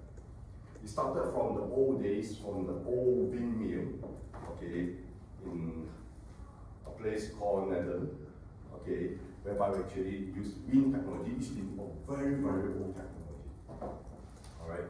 But those days, they were not used to generate electricity, but they actually used to it for some other purpose, for movements and things like that, yeah, okay. So today, it actually converts into electricity, okay. Basically collect collection of wind turbines, okay, on the solar farm near the ocean edge at the high altitude level. So basically, as you can see, usually they install this wind turbine, not one, but install multiple of it, but they collectively connect all this energy together into a single substation, okay, and transfer the energy to the grid, okay, to the grid. All right. In Malaysia, don't have. Okay, reason being is because the wind in Malaysia, first of all, number one, not strong enough. Secondly, okay, not consistent enough. Okay, I will share a little bit about wind technology with you all. Okay, I always have a mindset that as long ada angin dia jalan tau, as long dia pusing, nampak dia pusing tau, kenapa tak boleh? Kena pusing. Okay, so the point here is, okay, this wind turbine need a certain window of winds for it to work in optimum level. Okay, that really means, okay, spanning maybe from 7 to 10 kilometers per hour. Okay, anything above may not be very good, anything on the bottom, okay, it may not generate anything. Okay, so putting up the wind turbines, okay, actually needs a lot of study. Some people say, hey, this area, what wind turbine to put? Pasang aja, not like that. Some actually they call fixed gear, some variable gears. Different gear to play. Okay, so if people say variable gear, you can actually control it better and things like that, why don't you put variable gear everywhere? It really depends on the actual location where you want to put the wind turbines. Alright. So basically, most of the time these wind turbines are suitable to be installed in country with vast available land, big open space, okay, or through a valley whereby the wind pass through. Alright. So it does occupy a big area, a big space. Although the footprint itself is not so much, but you don't want to put anything else at the center there. Alright. So it does occupy a big area as well. Alright. So you actually have onshore wind turbine, okay, offshore wind turbine. Offshore also split into a few types. Deep sea, far away, okay, whereby you don't need to anchor, you can actually float by itself, but yet to be maturized, okay, talk only right now, okay, not much people pasang, okay, but talk about offshore platform, I think Petronas is pretty good, okay, alright. Then we have near shore, not so far away from the shore, maybe we talk about a distance of 3 to 5 kilometers away, near shore, alright. And of course, one is actually right or at the beach side really, very close. Okay, so we talk about offshore, we actually split between far and deep. Okay, then you have the next one. This is the one that people always say that low wind speed wind turbine. This is not the ventilation of our house. I know. Okay. We have many of that on factories. Okay, I went to one of the famous brand of aviation industry in Malaysia, in Sepang. Their so-called hangar. Okay, on top of the hangar, okay, almost cannot walk because still with all these so-called low wind speed wind turbine, this ventilation. Okay. So low wind speed, low speed wind turbine does it work? Yes, it does work. But the capacity is very small at the current moment, and the capacity factor can be very little as well. Okay, so PRSB, Petronas Research, okay, is actually developing low wind speed wind turbine that actually can take wind from any direction, horizontally or vertically or any direction. It will spin and it will work. And frankly speaking, I personally never thought, okay, the research on Petronas research on PRSB actually can go up to a certain level whereby world-class manufacturer is eyeing on the technology. Okay, so it's actually very advanced, very well done, I would say, and I just have to wait for it to get mature, right? So when that actually started, okay, even SEDA Malaysia is actually ready, okay, to have a program for wind technology. And SEDA Malaysia in the past, okay, they have actually started conducting, okay, so-called wind mapping of Malaysia. Okay, for Malaysia, one of the very early people that built a wind turbine is TMB in Pulau Perhentian. But somehow or other, it does not work. Alright? So I don't know whether it's going to work or how it's going to work, but never mind, I just leave it there. What's the name of the energy PRP? No wind turbine. They haven't given a name to it yet, but it's actually based on this principle of low speed wind. Okay. So basically, we talk about this actually, they are actually right now, this is talk about 5 to 7 meters per second consistence. Okay, these people actually looking at below 5, okay, at 3. Malaysia, 1 to 3, our peninsula here. Okay, so I'm not sure how many people, how many of you actually remember or seen this before, that there are actually some really smart people, innovative again. Okay, they put this wind turbine vertical, turn like that, they put it along the highway at the divider. So when the car passes by, the car actually generates a wind tunnel and further speed. How many of you seen it before? Yeah? Okay, so they are vertical and all these things, yeah, okay. So, but the technology itself, like I mentioned, okay, it's not consistent. The output is not consistent, so therefore, okay, a lot of it. Alright, so for global wind PV capacity, not PV, okay, typo error there, okay, it's actually outlook we actually see from around 1.1 tetrawatt up to around 2 tetrawatt. Okay, the share of wind energy globally will be approximately 15%, okay, of installed capacity by 2030. Okay, so wind is projected to be the 4th largest electricity source globally by year 2030. Right. Okay.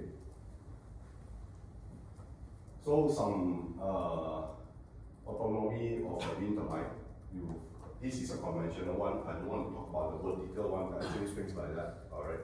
Or this is a conventional one. So first of all, okay, you have the rotor blade, the blade itself. Okay, the span from here to here is called the rotor diameter. All right. So you actually have the gearbox. The gearbox can be fixed gear, variable gears. Okay. Then of course, when the gearbox works, you have the generator behind it. Okay. In those people who knows about generator, they call the alternator also can. Okay, you actually spin behind. Okay, so the shaft is called the nacelle. Okay, and of course this is a power. As simple as that. Alright. So how does it work? You need wind. You generate, siphon the electricity to the transformer station, connect it to the grid. This is the grid, and go to your home. Easy. Alright. But I doubt that any of these things currently can actually be friendly enough to install in our house. Yeah. If you do it very fast, you become famous. Okay. All right. So that's how it works. And of course, the design parameters, we have to look at, study the wind speed, minimum wind speed in the particular area. For large wind turbine, we're basically looking at approximately average 6.5 meter per second, while the minimum average wind speed for small wind turbines is approximately 4 to 5, and we are looking at less than 3. Okay, for low wind speed wind turbine, okay, space between the wind turbines, we cannot put it too close to each other as the turbulence, these wind turbines, when they start to turn, we create wind turbulence in the air that we cannot see. Okay, so this turbine should be spaced approximately 5 to 10 rotor diameters. That means if I am this tall, okay, you have to be 5 to 10 times away from my height. Okay, in every single direction. Okay, apart, okay, in the direction of the wind or any direction, and the 3 rotor diameters apart side by side, okay, minimize the turbulence. Alright? As for the wind flow, for residential systems, okay, there are residential systems, but nobody really pasang it. Turbine need to be installed approximately 150 meters away from nearby construction, with blade at least 9 meters above construction. Okay, those are some guidelines. Yeah. Any question? Okay, still a bit heavy right now. Okay. Yeah. Wind turbine is, when you describe it, it's more of a safety distance. Is it because also the wind suddenly? Like I would say, because when you turn, you create turbulence. Yeah. Okay. So what you stand in front, you start turning. Okay. I stand behind. Okay, I don't get much. Okay. And when you create turbulence, it create vibration on my side also. Safety reason as well. Right. So they actually need to run all this into a simulation software to ensure it actually works in the life. Not to mention, okay, while you do all these things, okay, all the seismic study, all this kind, you got to take into consideration. Okay. Okay, so much about wind. As Malaysia don't much wind, I don't intend to talk much also. Okay, the next big thing is battery energy storage systems. Okay, who is the biggest or most famous battery energy storage system people that you know of? Anyone? BYD. Okay. Huh? Tesla. Anyone? CATL. Correct. Number 1 in the world. Okay. Tesla is very famous. Okay, because of the incident, they become very famous as well. Because of the founder also become very famous. BYD, of course, okay, exceeded the sales of Tesla around the world. It was being laughed at last time. Okay, so let me introduce to you, okay, different type of battery technology. I cannot name all of it. I have to say, I cannot name all of it. Okay, I just pick, okay, some very famous one only. Okay, of course, the first one is lithium ion. Okay, today some people call LFE. Okay, lithium iron phosphate. Okay, LFE. Okay, it's a chemical name, you know. Okay, like sodium. Okay, the sign is Na. Something. So basically, it's something like that. Okay, so lithium iron phosphate, okay, majorly used in EV and various consumer electronics, for example, like our handphone, our computer batteries, or is using lithium iron phosphate. Okay, why is it good? Because, okay, the footprint itself, the energy density, okay, or the terminology called energy density. Actually, the footprint itself, okay, on a small size, it can carry a lot of energy storage. Okay, so it makes it suitable, okay, for mobile equipment or vehicles to use, okay, like EVs, handphone batteries and things like that. Also, you want to charge it up, it's very fast. Okay, and it can release very fast as well. Alright, now that is actually lithium iron phosphate. Next is our friendly lead acid battery. Okay, the one that we cannot, in the morning when we go to the car, we cannot start, we need to jump start. That fella is called lithium, this lead acid battery. Okay, dulu kena beli petrol station kan, beli itu acid lah, itu air battery letak dalam, tengok. How many of you still do that right now? Okay, I want to visit, I want to try on the car. Okay, alright, okay. So right now, all the batteries also become maintenance free already, or those still tak kena letak tapi dia soal habis tutup lah. Okay, so that acid battery, okay, this is suitable for storage of energy and maybe UPS application. Okay, it cannot discharge very fast, it's very slow. Okay, so another one, Because people are so skeptical about lithium-ion battery, okay, it explodes. It comes out with poisonous gas that will actually kill people. Okay, while driving the EV, you're afraid that halfway through something happened or some flashing like Ultraman come out.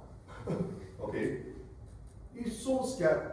There is another technology called the sodium sulfide battery, or in short form Na as sodium sulfide. Okay, sodium sulfide basically is made of salt. Salt.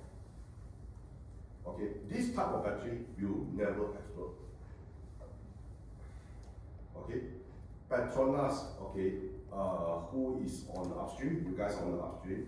Okay, somebody is supplying this battery to you. Okay, you have been using this battery for some time already, for the past 10 years. Okay, it's not being made very famous because the price of this battery is more than 2 times off the first one. And not much people is producing this, okay, because the buying power for this is very little. The demand for this is very little. So the usage for sodium sulfide, okay, basically can be as if as a lithium ion, but because of the price and the energy density is not as good as lithium ion, so you have been sidelined.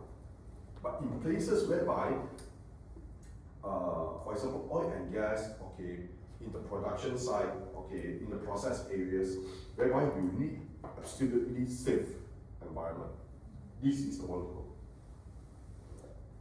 Okay, now they come up with another type called vanadium. Okay, all these things. Okay, so I'm not going to talk about that. Okay, so but it's actually molten-based device. Okay, that have high energy and long lifespan. The lifespan for this battery is 2 times the lifespan of the EV battery. But you cannot use this one to put over there because then the EV car suddenly become double of its size.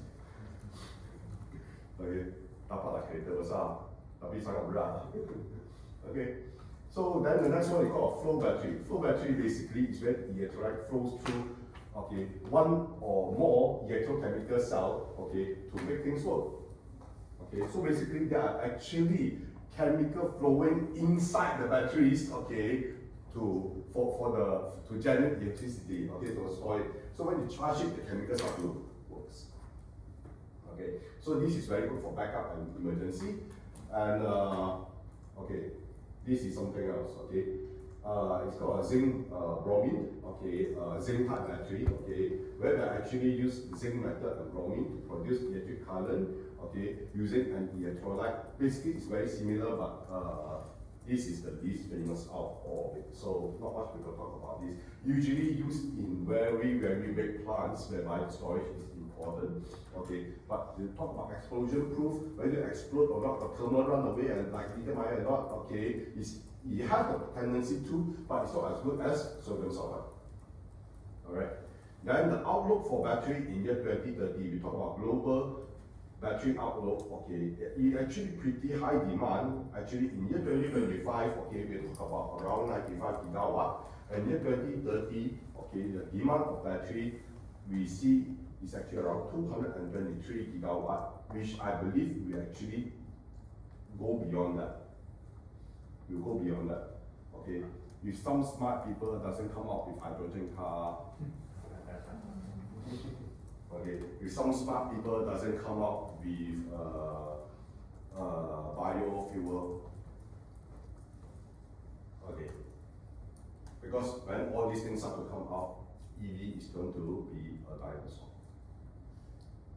Okay, so so the Asia Pacific, okay, will be ranked number 1 for the share demand, 55%, followed by North America, 15%, and Europe, 30%.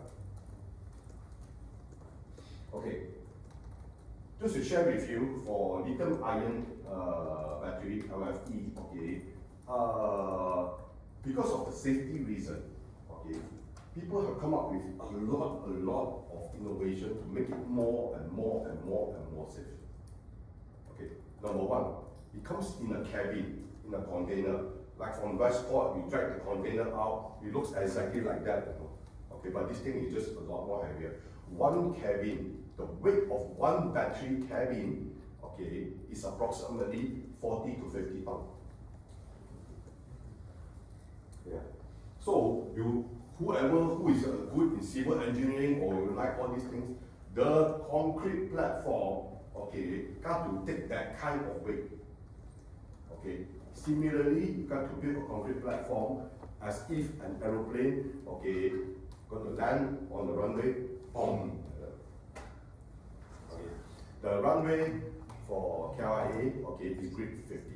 The thickness of the runway is 2 meters. How I know about all these things? Okay, I have experience, okay, in that field as well. Okay, I do something in the airport, alright, in the past. Okay, so it definitely will not crack. Alright, now, what is the autonomy of a battery? First of all, it has a cabin. Okay, next, okay, last time all this battery is air cooled. That means pasang exhaust fan, ada lubang ventilation, masuk air, luar, okay, like that. Okay. Now, water cool. Okay, water cool, it becomes like our refrigerator. Behind got the cooling, what do you call it? Coil, right? Okay. It do exactly like that. It runs the water into every single block. Go in and out, in and out, in and out, in and out like that, with pumps. Okay, and cooling coil right at one side of the end with fans to cool it down. It actually comes with individual, okay, monitoring of every single block on its temperature and performance. Anything wrong, shut down. Okay. If anything wrong found out, next thing what happens is there is a fire suppression system built inside kat dalam dah. So when anything happens, the fire itself can evacuate the flame by itself. Okay, but still it burns. Because for battery, when there's a thermal runaway, no matter how you try to suppress it, it will continue to burn. It cannot stop unless you are using sodium sulfide. Okay, but they try very hard. Very good effort. Okay, so what you have is a cell, you have an off-gas detection, you have fire suppression system, you actually has a HVAC, you actually have a PCS. This is a PCS, it's actually the controller for these batteries. Okay, you have the battery pack itself, you have the racks, 3 layers BMW, not the 3 series, not the 5 series. Okay, not M3, not M5. Okay, this is actually battery management wiring. Okay, so what it does is actually a wiring architecture built inside the battery to prevent thermal runaway. Okay, then you have a sub control box. Okay, and of course you have the main PLC main control box as well. Of every single block itself. This is called a DC block. Everything here is DC block. Okay. So initially, battery manufacturer only manufactured and focused on DC block. Tesla, BYD, CATL, EVE. Okay. All of them focus on DC block. Competition go high. They put in the PCS. They put in the BMS battery management system. Now they put in AI. Okay, not ChatGPT.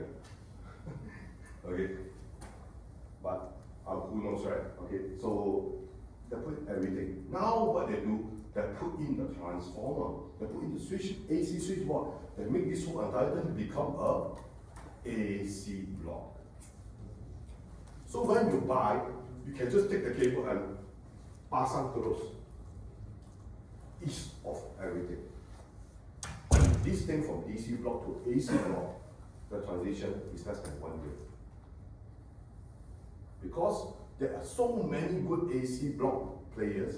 Okay, people like CATL, go and look for people Huawei, okay, who actually been doing the AC side of the story. Okay, they merge their technology. Huawei do not fabricate their own batteries.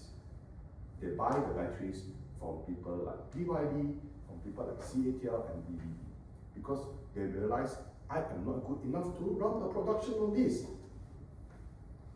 So I start to work with the next person, my neighbor who is good in it.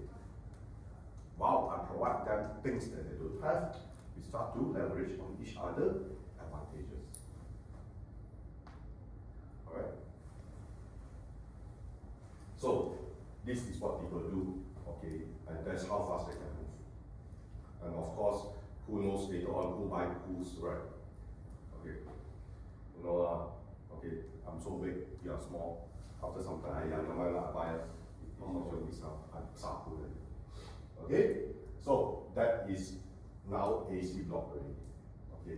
You can just put all the AC block together, put it at one place, and you actually connect it to the grid.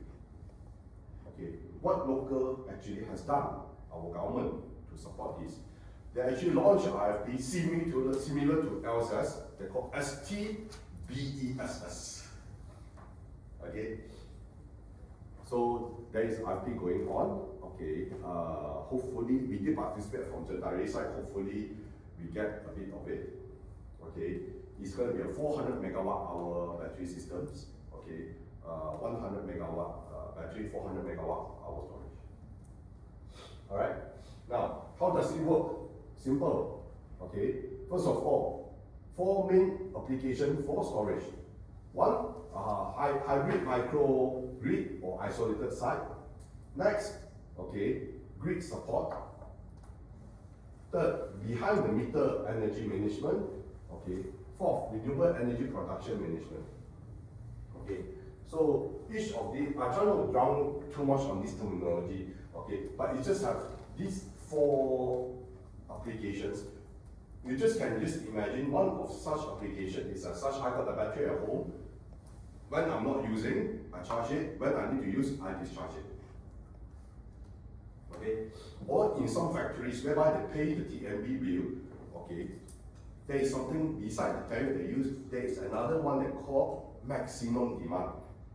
That means out of the whole entire month, every 30 minutes, TMB is going to look at you, what is the highest peak that you reach? They will take that peak, multiply by a tariff, plus with the existing tariff that you are paying, okay, to add up in your bill, called maximum demand. Okay, so what does this battery do is, he will spot where is your maximum demand and shave it off. How to, they call peak shaving terminology. Okay? Alright. So we say, okay, correct. Another one they call the black start. Sounds like Star Wars. Okay. It's like when the whole entire grid is down, there's no power supply. Suddenly you want to start everything all over again. It takes time, you know. But the battery has a function called black start, whereby it actually can just start instantaneously to create a grid whereby everybody can start to jump in. Right? Okay. So those are all the applications. But for solar, what it does is solar panel generate renewable energy. They will transfer the power to whatever appliances it requires to use first. This is one of it. Any excess we send to the battery energy storage system to store, and you can use the energy later on at night or during rainy days. Okay, and this process, okay, repeated itself. Okay, on and on and on and on and on. Okay, another very simple, very straightforward that you all know about it is actually the solar lamp post. You can buy from Lazada and put in our house. Okay. But the storage is very small. Alright? Okay. So this is the peak shaving I'm talking about just now. Sorry. This is a peak shaving. Okay? But in Malaysia, we don't have Have every factory every factory. The one that actually I don't really see a very high peak, more unstable, is actually shopping mall. Because shopping mall, at 10 o'clock in the morning, when they start the engine, it goes like this, and it goes stay very flat, until 10 o'clock at night it comes down, like that. Okay. Usually factory that have lunch break, 2 shifts, okay, they'll go up like this, lunch come down, then go back up again, like that. Okay. Some factory that go 3 shifts, they actually goes like that, like that, like that. At night, suddenly all the lights in the factory lit up. Because in the morning, so car park suddenly lit up, then the pitch should have. And that is a time, okay, they need to pay a price for it. It's pretty high, okay? Okay, there is actually 2 main business models for battery energy storage system. Of course, there are more people who demand more things, but I'll just share with you these 2. Business model number 1 is to co-locate, okay, the storage pair with any RE assets, whether it's wind turbine, solar, okay, pair with it, okay. And what it does is actually, it helps, so what happens is, like I mentioned just now, okay, it's actually generate electricity, you try to connect it and store it and you reuse it later on, okay. So basically this one, okay, allows firm RE capacity, because like the STBESS, okay, they actually require, for the CREST, okay, the ST CREST model, one of the program by ST, they require you to give them a firm power at my connection point. For example, you generate 30 megawatt to me, you give me 30 megawatt. I don't care whether your solar give me 30 megawatt or your battery give me 30 megawatt, I know how you're going to mix it. But what I want to know is when you connect to me, got 30 megawatt. But we all know solar, generation go up and down, up and down, up and down like that. How can you be firm? Put battery. So the battery, you're going to come in and play. Okay, so those are firm power. Okay, cost synergy, share permitting strings, it can share the permitting the siting, equipment, interconnection, transmission costs, okay, because the battery can actually be in the same plant as the hybrid system. Okay, for the value synergy, policy may value hybrid more than standalone system, capture the click energy and avoid shortfall or penalties. Like what I mentioned, okay, if anything drop, TMB may penalty the developer. Okay, so battery comes in, helps to do that. Okay. And just to let you know, okay, for batteries of what ST has been handling, 100 megawatt with 400 megawatt hour, the area we require is approximately 5 acres of land. Okay, 1 acre of land, you want to imagine how big is the size of a football field. So 5 football fields put together. Alright? Okay, so next business model we talk about standalone storage systems. That means there is no more grid over here. You just stand alone only.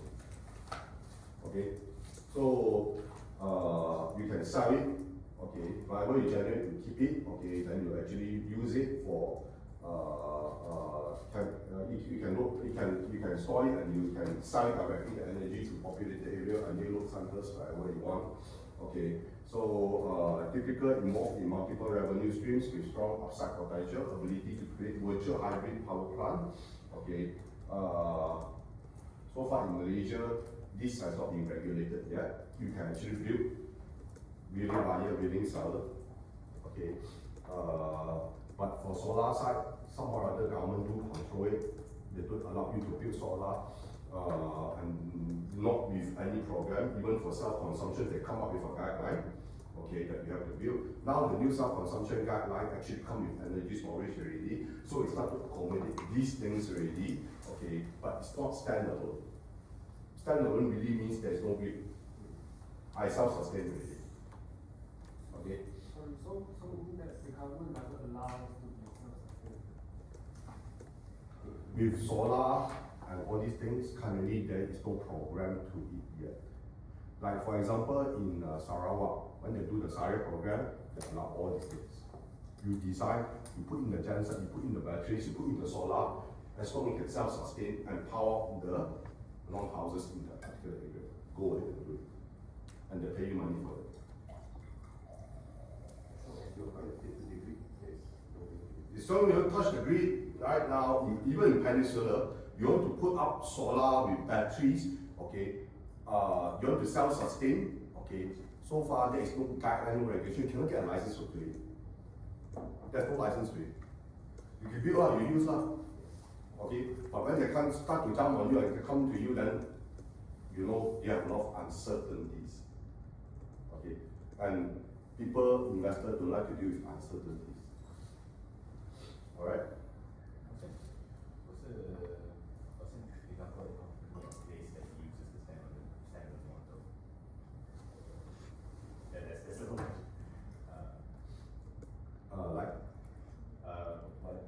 What's an example of a company or government that's using the standard model? So far, Peninsula Malaysia ST don't have a standalone model yet. Okay. Reason being is because so far in Peninsula, most of the industry or commercial building, okay, can have ease of access to the grid. Yeah. And the energy from the grid is actually still very affordable in Malaysia compared to other countries. Okay. Therefore, you want to build a self-sustained, okay, stand-alone in Peninsula, I would say that unless the place you build is really, really far away from the grid, and there's something you can do about it, then you do that. Okay, there is a few models, but it's not going to be big capacity. For example, okay, signboards, okay, along the highway. Last time they used genset and not all the lines on the signboard. Now they use solar. Okay, and those gensets running on diesel is actually very expensive, and there are 2 to 3 diesel rotating, changing around. Right? Okay, so standalone system like solar, those small scale, not in big scale. For if I have a warehouse, if I have a factory, I'll make sure my factory can access to the grid. I wouldn't be standing alone. Right? Okay. All right. First of all, we talk about hybrid behind the meter. Okay. That is actually one is behind the meter, one is in front of the meter. Front of the meter, basically you have convention power, okay, going through the meter, okay, go to residential areas, all the commercial and industrial areas, okay, similarly over here, okay, whereby you actually have the behind the meter, okay, whereby the energy storage start to go into the grid over here, okay, and system operation, okay, with electricity consumer all connected, right, in the same place. Okay, so the global market size for this model is approximately 14.5 gigawatt by 2050, and for the BESS energy storage is around 1.87 gigawatt. This is the solar system. Okay, this is the energy storage. It's actually separated. Okay, then finish the battery energy storage systems. Any more things about Energizer?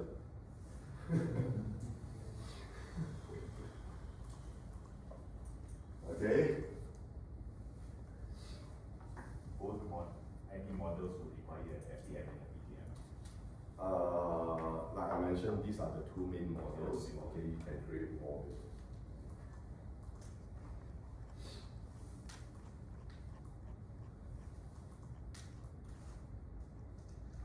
Any questions?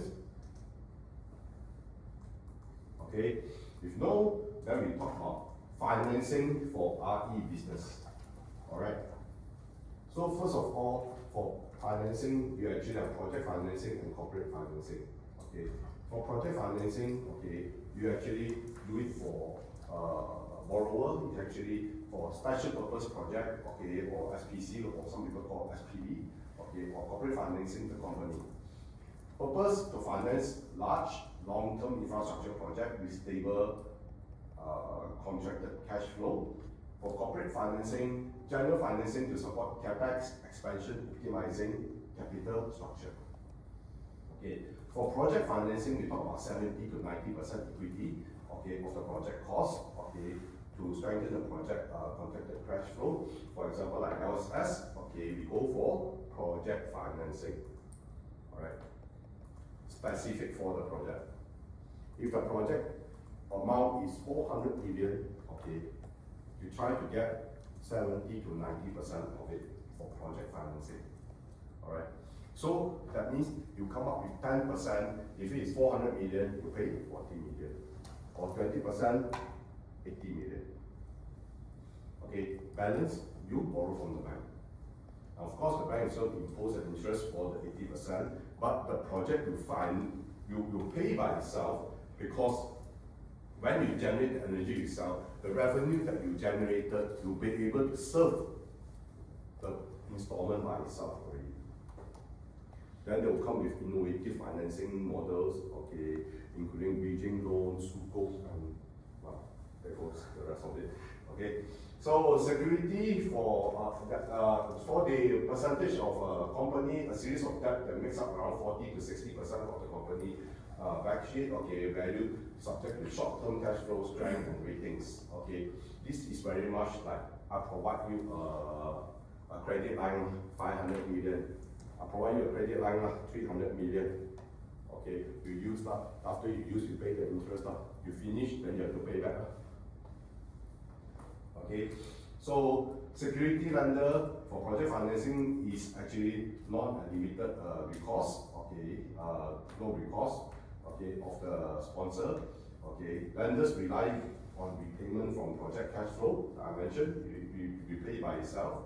Okay, estimation payment to support the loan. The main collateral for project financing loan is the PPA and concession air agreement. Okay. Next, okay, for company financing, we talk about corporate lenders rely on strength of corporate balance sheet. Lenders are recognized as secure and unsecured lenders. Okay, with the former ranking higher order in claims of assets of the company. So they will value, they will see. Okay. Next, transaction structure for project financing is highly structured with strong risk sharing allocation for project structure. For example, during development of the solar farm, okay, the lender may want the developer, okay, to what is the terminology to that really? They were just discussing about it. Okay. To pass the land lease agreement, okay, to them. For example, if you are going to rent a land, to lease a land, the lease agreement of the land, okay, need to be passed to the lender. Okay. So somehow or other, when the investor got problem, the lender can come into the lease agreement to talk to the landowner. Why they want to do that? To mitigate their risk. For example, during the construction, during the project, the development stage of building the solar panels and everything, you combine all the proper already. Suddenly, okay, the investor run away. Now the landowner, okay, there's something another, nobody paying already. The lender pays so much money, draw down already. Wash up a bit, draw down. Now suddenly the developer run away. So now the lender can come into picture to talk to the project, to the landowner. Okay, can I look for somebody to come and continue to develop this project? So there will not be a losing position. Okay, so this is actually a highly structured kind of things. Okay, and high transaction cost. Okay, lengthy process. Yes, it takes approximately 8 to 12 months to achieve financial closure. Okay, this is standard for the credit line. It's very straightforward. Apply. Okay, but of course, okay, I will have to say the premium imposed on the corporate financing actually is slightly higher than project financing. Okay. So typical financing risk, okay, location structure, okay, you of course, these are the stakeholders we're actually talking about, okay, whereby off takers to the project company issue the power purchase agreement, to the EPC issue the EPC agreement, to the lenders issue the project financing agreement, to the sponsor, okay, if there's sponsor, we talk about shareholder agreement, insurance through the insurance policy, and O&M is through the O&M agreement. Okay? So why project financing? Siapa lah nak buat business pakai duit sendiri? Straight out lah, okay. Kalau boleh pinjam, kita pinjam lah. Pakai duit orang, cari duit. Bukan pakai duit sendiri, cari duit. Duit sendiri, agak pergi holiday. Okay, so very straight up, okay, improve the return on investment, improve the IRR, reduce the risk of exposure, maximize value creation. All this is very flowery words. Okay, but people in finance industry like to use. Okay, pardon me, sorry. Okay. Okay, we are closing into 3. We're gonna have a quiz after this, okay? Some very simple questions and answer. Got prize? Got prize? Yes, tomorrow. Okay. Oh, got prize. Yes, so we will record like we. Cannot participate because I went to all this prize before. Okay. I don't know the answers. Okay, it's true because the person who prepared these slides, okay, actually put in the quiz part, okay, that I have not seen it before. Okay, but I believe it's pretty straightforward and easy to answer. It's also act as a mechanism, okay, to catch, okay, or recap what we have done today, whether you are actually understand what we have done. Okay, basically it's a review session. But this review session comes with price. Okay, so Gentari renewable strategy, okay, first of all, I think my colleague Omar already mentioned why Gentari. Okay, first of all, there is a large, fast-growing market. We actually immediate opportunity to play at scale, okay, because of the size and the profile that we actually have. Okay, enablers basically of integrated solution to hydrogen. There is a need of hydrogen within our structure itself. By actually coming into this picture, building solar PV to supplement hydrogen production. Like my colleague mentioned, okay, hydrogen comes with so many different colors. So lost track of it, but I only know about the green hydrogen. And green hydrogen is very expensive because the source of the energy to produce the hydrogen needs to be green. Okay, so what? Leading next generation of C&I and utility scale IE developer, providing the cost competitive green electrons, enabling an integrated clean energy offering. Okay, we provide flexible, okay, RTC solutions, organic utility scale projects, and REH2 integration that I mentioned just now. Okay, so where do we play? Okay, with energy storage, with generation, okay, from solar, onshore, offshore wind turbines, and we deal with REC as well. Because within the our company umbrella, okay, there is a lot of requirements to offset, okay, carbon emission from the production and activities within our company umbrella as well. So there is a demand for it, okay. As all in, I think what we actually capture, we need approximately 2 gigawatt within Petronas to decarbonize, okay, Petronas activities. Okay, 2 gigawatt. All right. So the customer come from the utility, okay, C&I, commercial industrial, okay, like KLIA comes from here. Large scale solar from the utility. One of the completed project for large scale solar under Gentari is actually in PRPC. Okay, 14 megawatt ground mounted systems. Okay, with a 4 megawatt rooftop. Okay, it's actually a very sizable system. Currently, we are building a 100 megawatt up north in Kedah.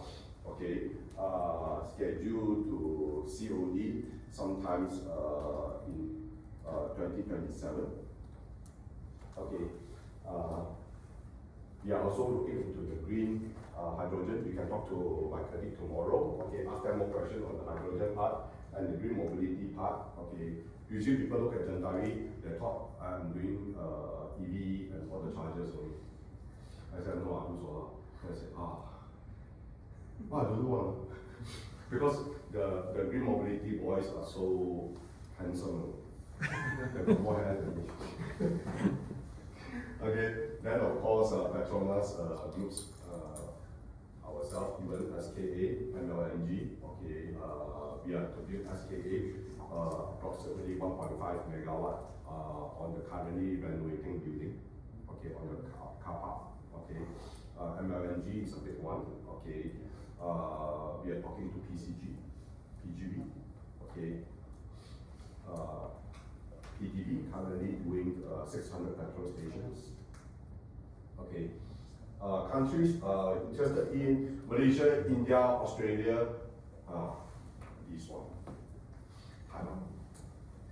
Taiwan, basically we have a project, Taiwan, okay, that is actually currently in the process of building offshore wind turbine. Not onshore, it's offshore. Okay. So the potential growth markets, we are looking at the Philippines, South Korea, okay, Vietnam, Singapore, okay, and some other countries of interest. Some iconic project company have completed, like what Umar mentioned, the Star Trek spaceship, okay, UDP. Okay, this project was being awarded as a Malaysia Book of Record with the single biggest roof solar PV in Malaysia. Alright, 7.4 megawatt. Alright, we actually have a 208 megawatt hybrid solar plus wind technology project Shiva in India. Okay, this one is solar plus wind together in one side. Okay, we have 44 megawatt in PRPC Pengerang and 57 megawatt solar plus energy storage hybrid again. Okay, in Australia. Okay, and there are actually more projects coming up. Kind of finish showing all over here. One of the very famous sites that Gentari do and have actually been maintaining is actually maybe every weekend you go there. The rooftop. Okay, many local sites was being done by Gentari. All right. Any question?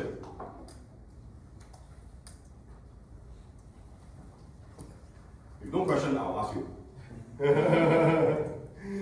Okay, so let's go for break time. Okay, short one. Before the break, there's also one exciting project actually Intel is currently working on. It's a bit of a complex project. I'm not sure if it's been mentioned on the news, but maybe part of it. We are currently, instead of only looking into Malaysia or the country, what we're trying to do is to connect actually between different countries. So one of the projects that's currently working on is on importing power from Vietnam all the way through Malaysia and then selling it to Singapore. This is one of the most exciting projects that currently we're working on. Additional to that, there's a similar project that's actually going from Indonesia directly to Singapore, also connecting with underwater.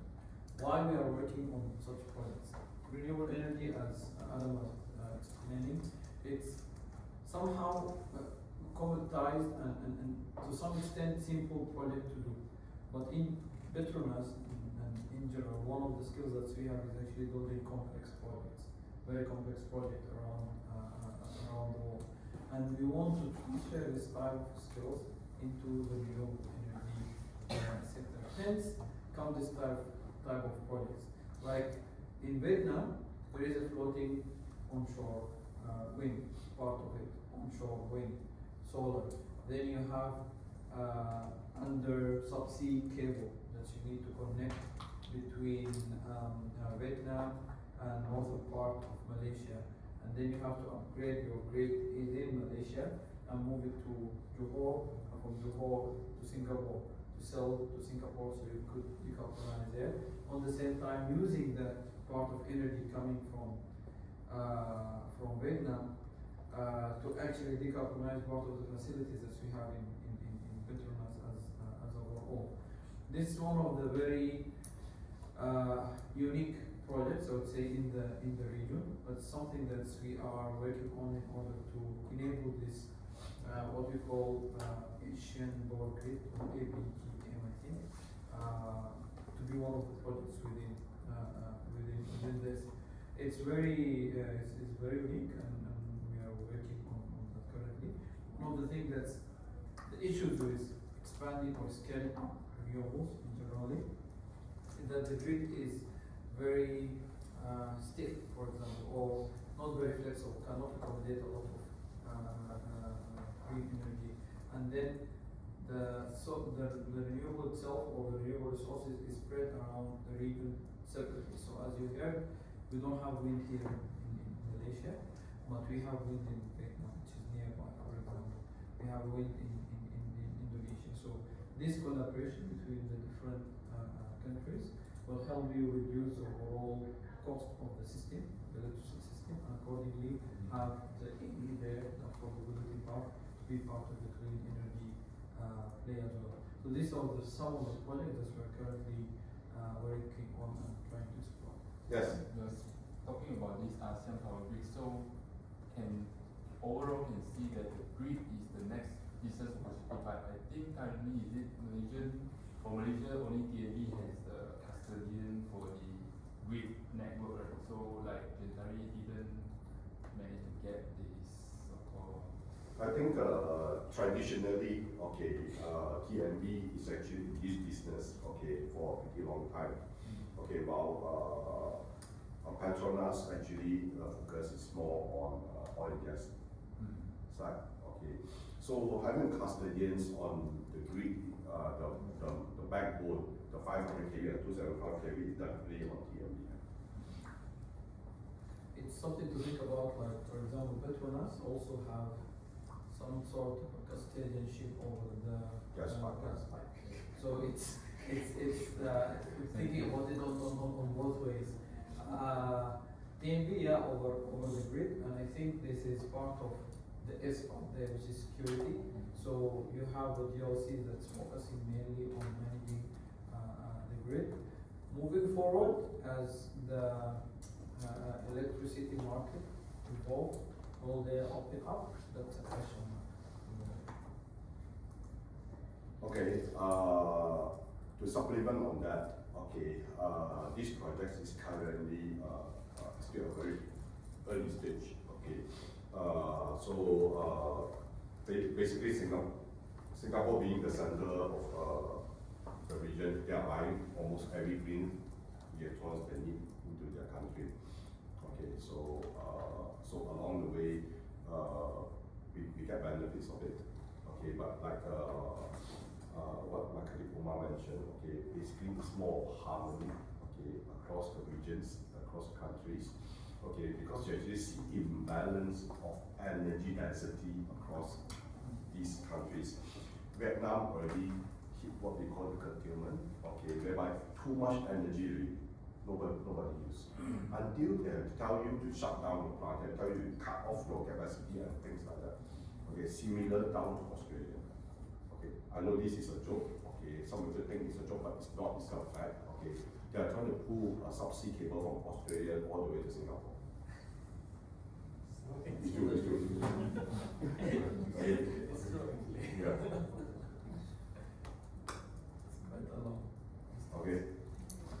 That is actually a very huge project. Well, let's see how it goes. So the industries of renewable energy is very interesting. The terrain is very interesting. The future is huge. And therefore, I think one of the biggest step forward for Petronas is having Gentari, to spearhead on these direction. So everyone, let's take a short break. Maybe around 10 minutes. Come back. We have the quick quiz. Review session. We have the prizes waiting for you. prizes waiting for you. Okay, please come back to get to redeem your prize. Okay, so we can end the session maybe approximately 3:30. Okay, or slightly above that. Yeah. Okay. So take a 10 minutes break to come back. Yeah. Thank you very much. Please.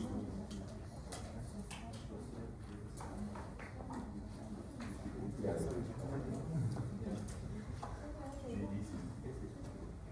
I think they are. I think they are actually using district cooling. Okay. The solar basically is actually supplementing the electricity usage, not on district. No. Supplementing the electricity.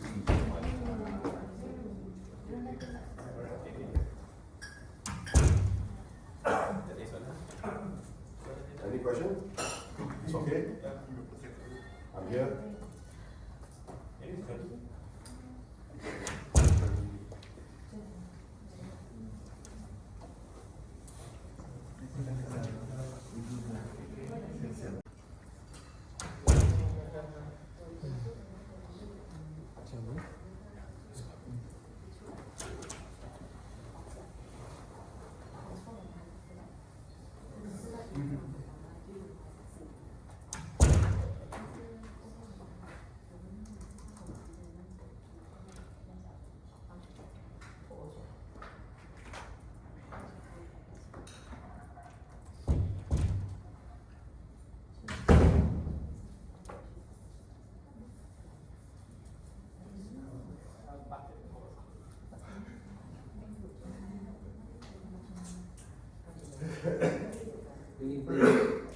Okay, everyone's here. Yeah, come in. Okay. While we wait, maybe you think about the name for your group. Based on the table. Yes. Yeah. With the table, think of something, write it down. Renewable energy. SKD Group 1. Okay?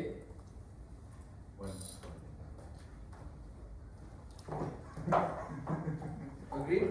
Yes. Which one? One plug. One plug? One plug. Okay.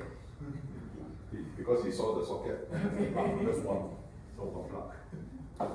So that's able to plug. Okay. Second group. Maybe the table first, there are more people. Okay. Group name. Group name. Here you get a group name. Okay, good. Yeah. Win. Any name. Win. Win. Okay. Okay, win. Anybody want to name themselves solar?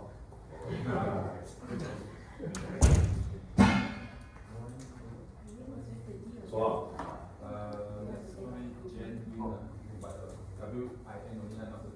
Oh, Gen Win. Win. Okay. W-I-N. How about your group?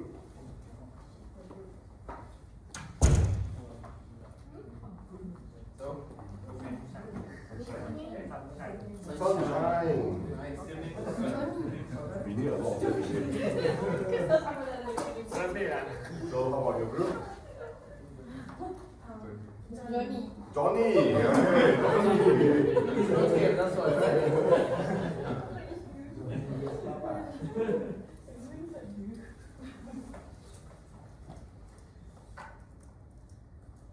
All right. Okay, so how the quiz will work is we'll ask a question, and whoever is the hand first, then Adam will select who will answer. Which one, which team actually raised their hand first, then we'll select who answered, and we just put points here, and the winners will get merch tomorrow. Tomorrow, huh? Please to make sure you come tomorrow. Okay, thank you. Wind. Wind, this is sunshine, one plug. Okay, Johnny. Okay, and then wind. Yes, please.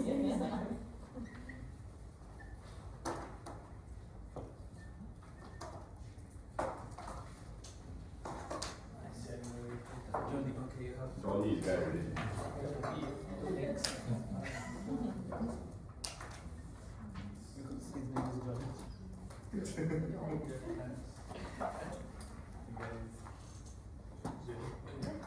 Already? All right, Okay. Stop. start. Yes. Okay.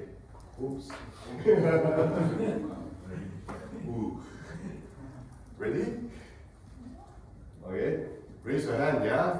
Okay. You see. Okay. Okay. 1, 2, 3. Okay. Cool. Okay, as a choose. You see, the point is my side is over there, so I saw him first. But you see this direction can be different, you know? Okay? Alright? Okay, sunshine. So how many type of renewable energy sources are there? B, 7. Okay. Correct.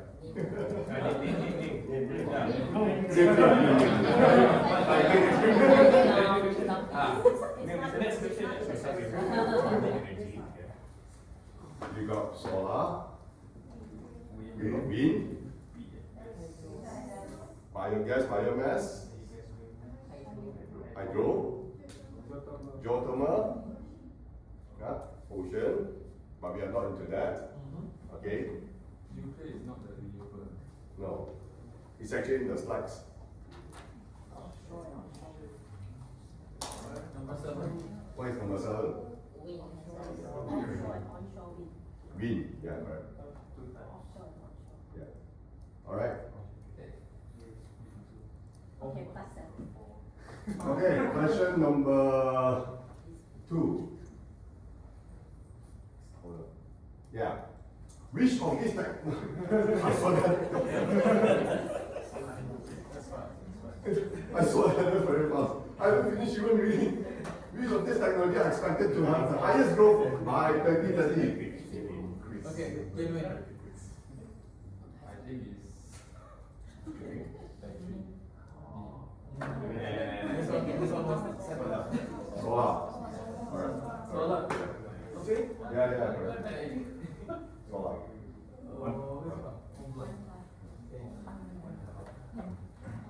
This is tough. I got to be fair. Okay, I'll second. Okay, 3. Okay, kena. Alright. When the Vanguard 1 satellite, the first to employ solar cell was launched. Okay, I don't have the answer for this. I think that's correct. Can you tell me?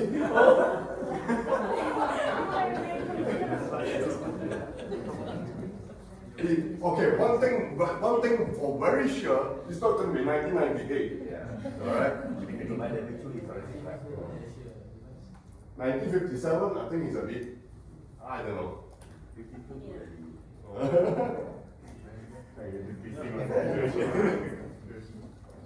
So, what?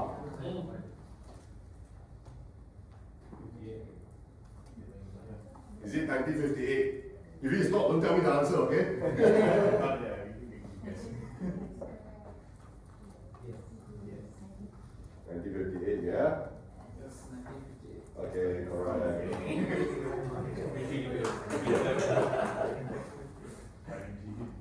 Alright. Get ready. Question number 4. Okay, go. Which of the below are Malaysian government scheme for solar power? think it's D, only one F I C. I saw you, this is Sunshine. C. C. 1, 2, 3. Correct. Easy one, huh? Okay, get ready for the next one. 1, 2, 3. Oh, very fast, that one. Which of the following is not the type of beam technology? Bomb storage, correct. Okay, what is bomb storage then? Okay, what's bomb storage then? Adam will explain. What is bomb storage? Yeah. How does it? Okay, what bomb storage do is, okay, you actually build a very big pond on top of the hill. Okay, you let water runs down, okay, to another pond. You use a pump to pump the water back up to the higher.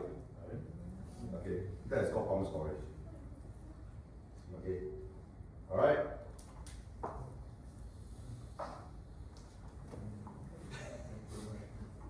One, 2, 3. Oh, you don't even look at the other question there at all. You're going to be very silly. It's the statement below true or false. Large wind turbine needs a minimum average wind speed of 20 meters per second. False. How many meters per second? 6. Okay, so Sunshine. Okay. Okay, the next question. I will read first, then you raise your hand, okay? It's not to be fair, okay? Okay. Okay, wait Which type of battery okay, is typically used for EV?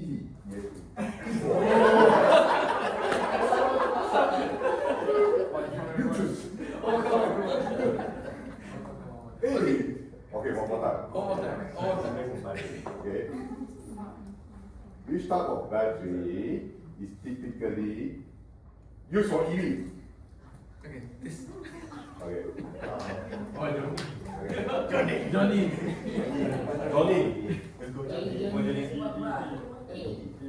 A. Lithium ion.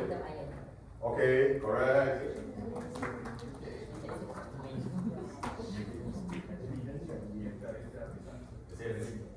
Okay, next one. Appreciate your input here. Okay, get ready, yeah? Can use EV batteries. Okay, can use EV batteries be recycled as stationary battery energy storage system? Okay. Okay, you go. No.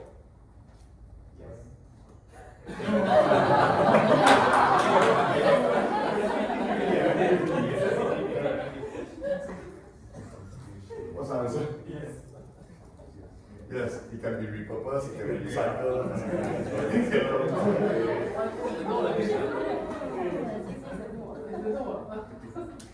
Alright.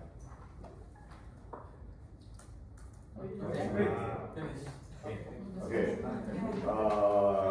We have reached the end of the trainings today. I would like to thank every single one of you for your support, for staying around, training us all the questions. Okay. I hope this is going to be a very fruitful day to you all. Okay. As a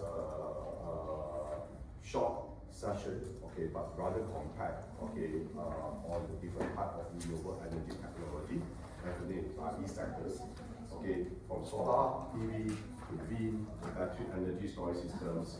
Also talk a bit about some questions about biogas, biomass, hydro, pump storage. Now you know what it is, okay. Basically, it's a very vast topic, okay, that I hope you all can bring it back, okay, and continue on, okay, to support the renewable energy industries, okay, in Malaysia and everywhere we go.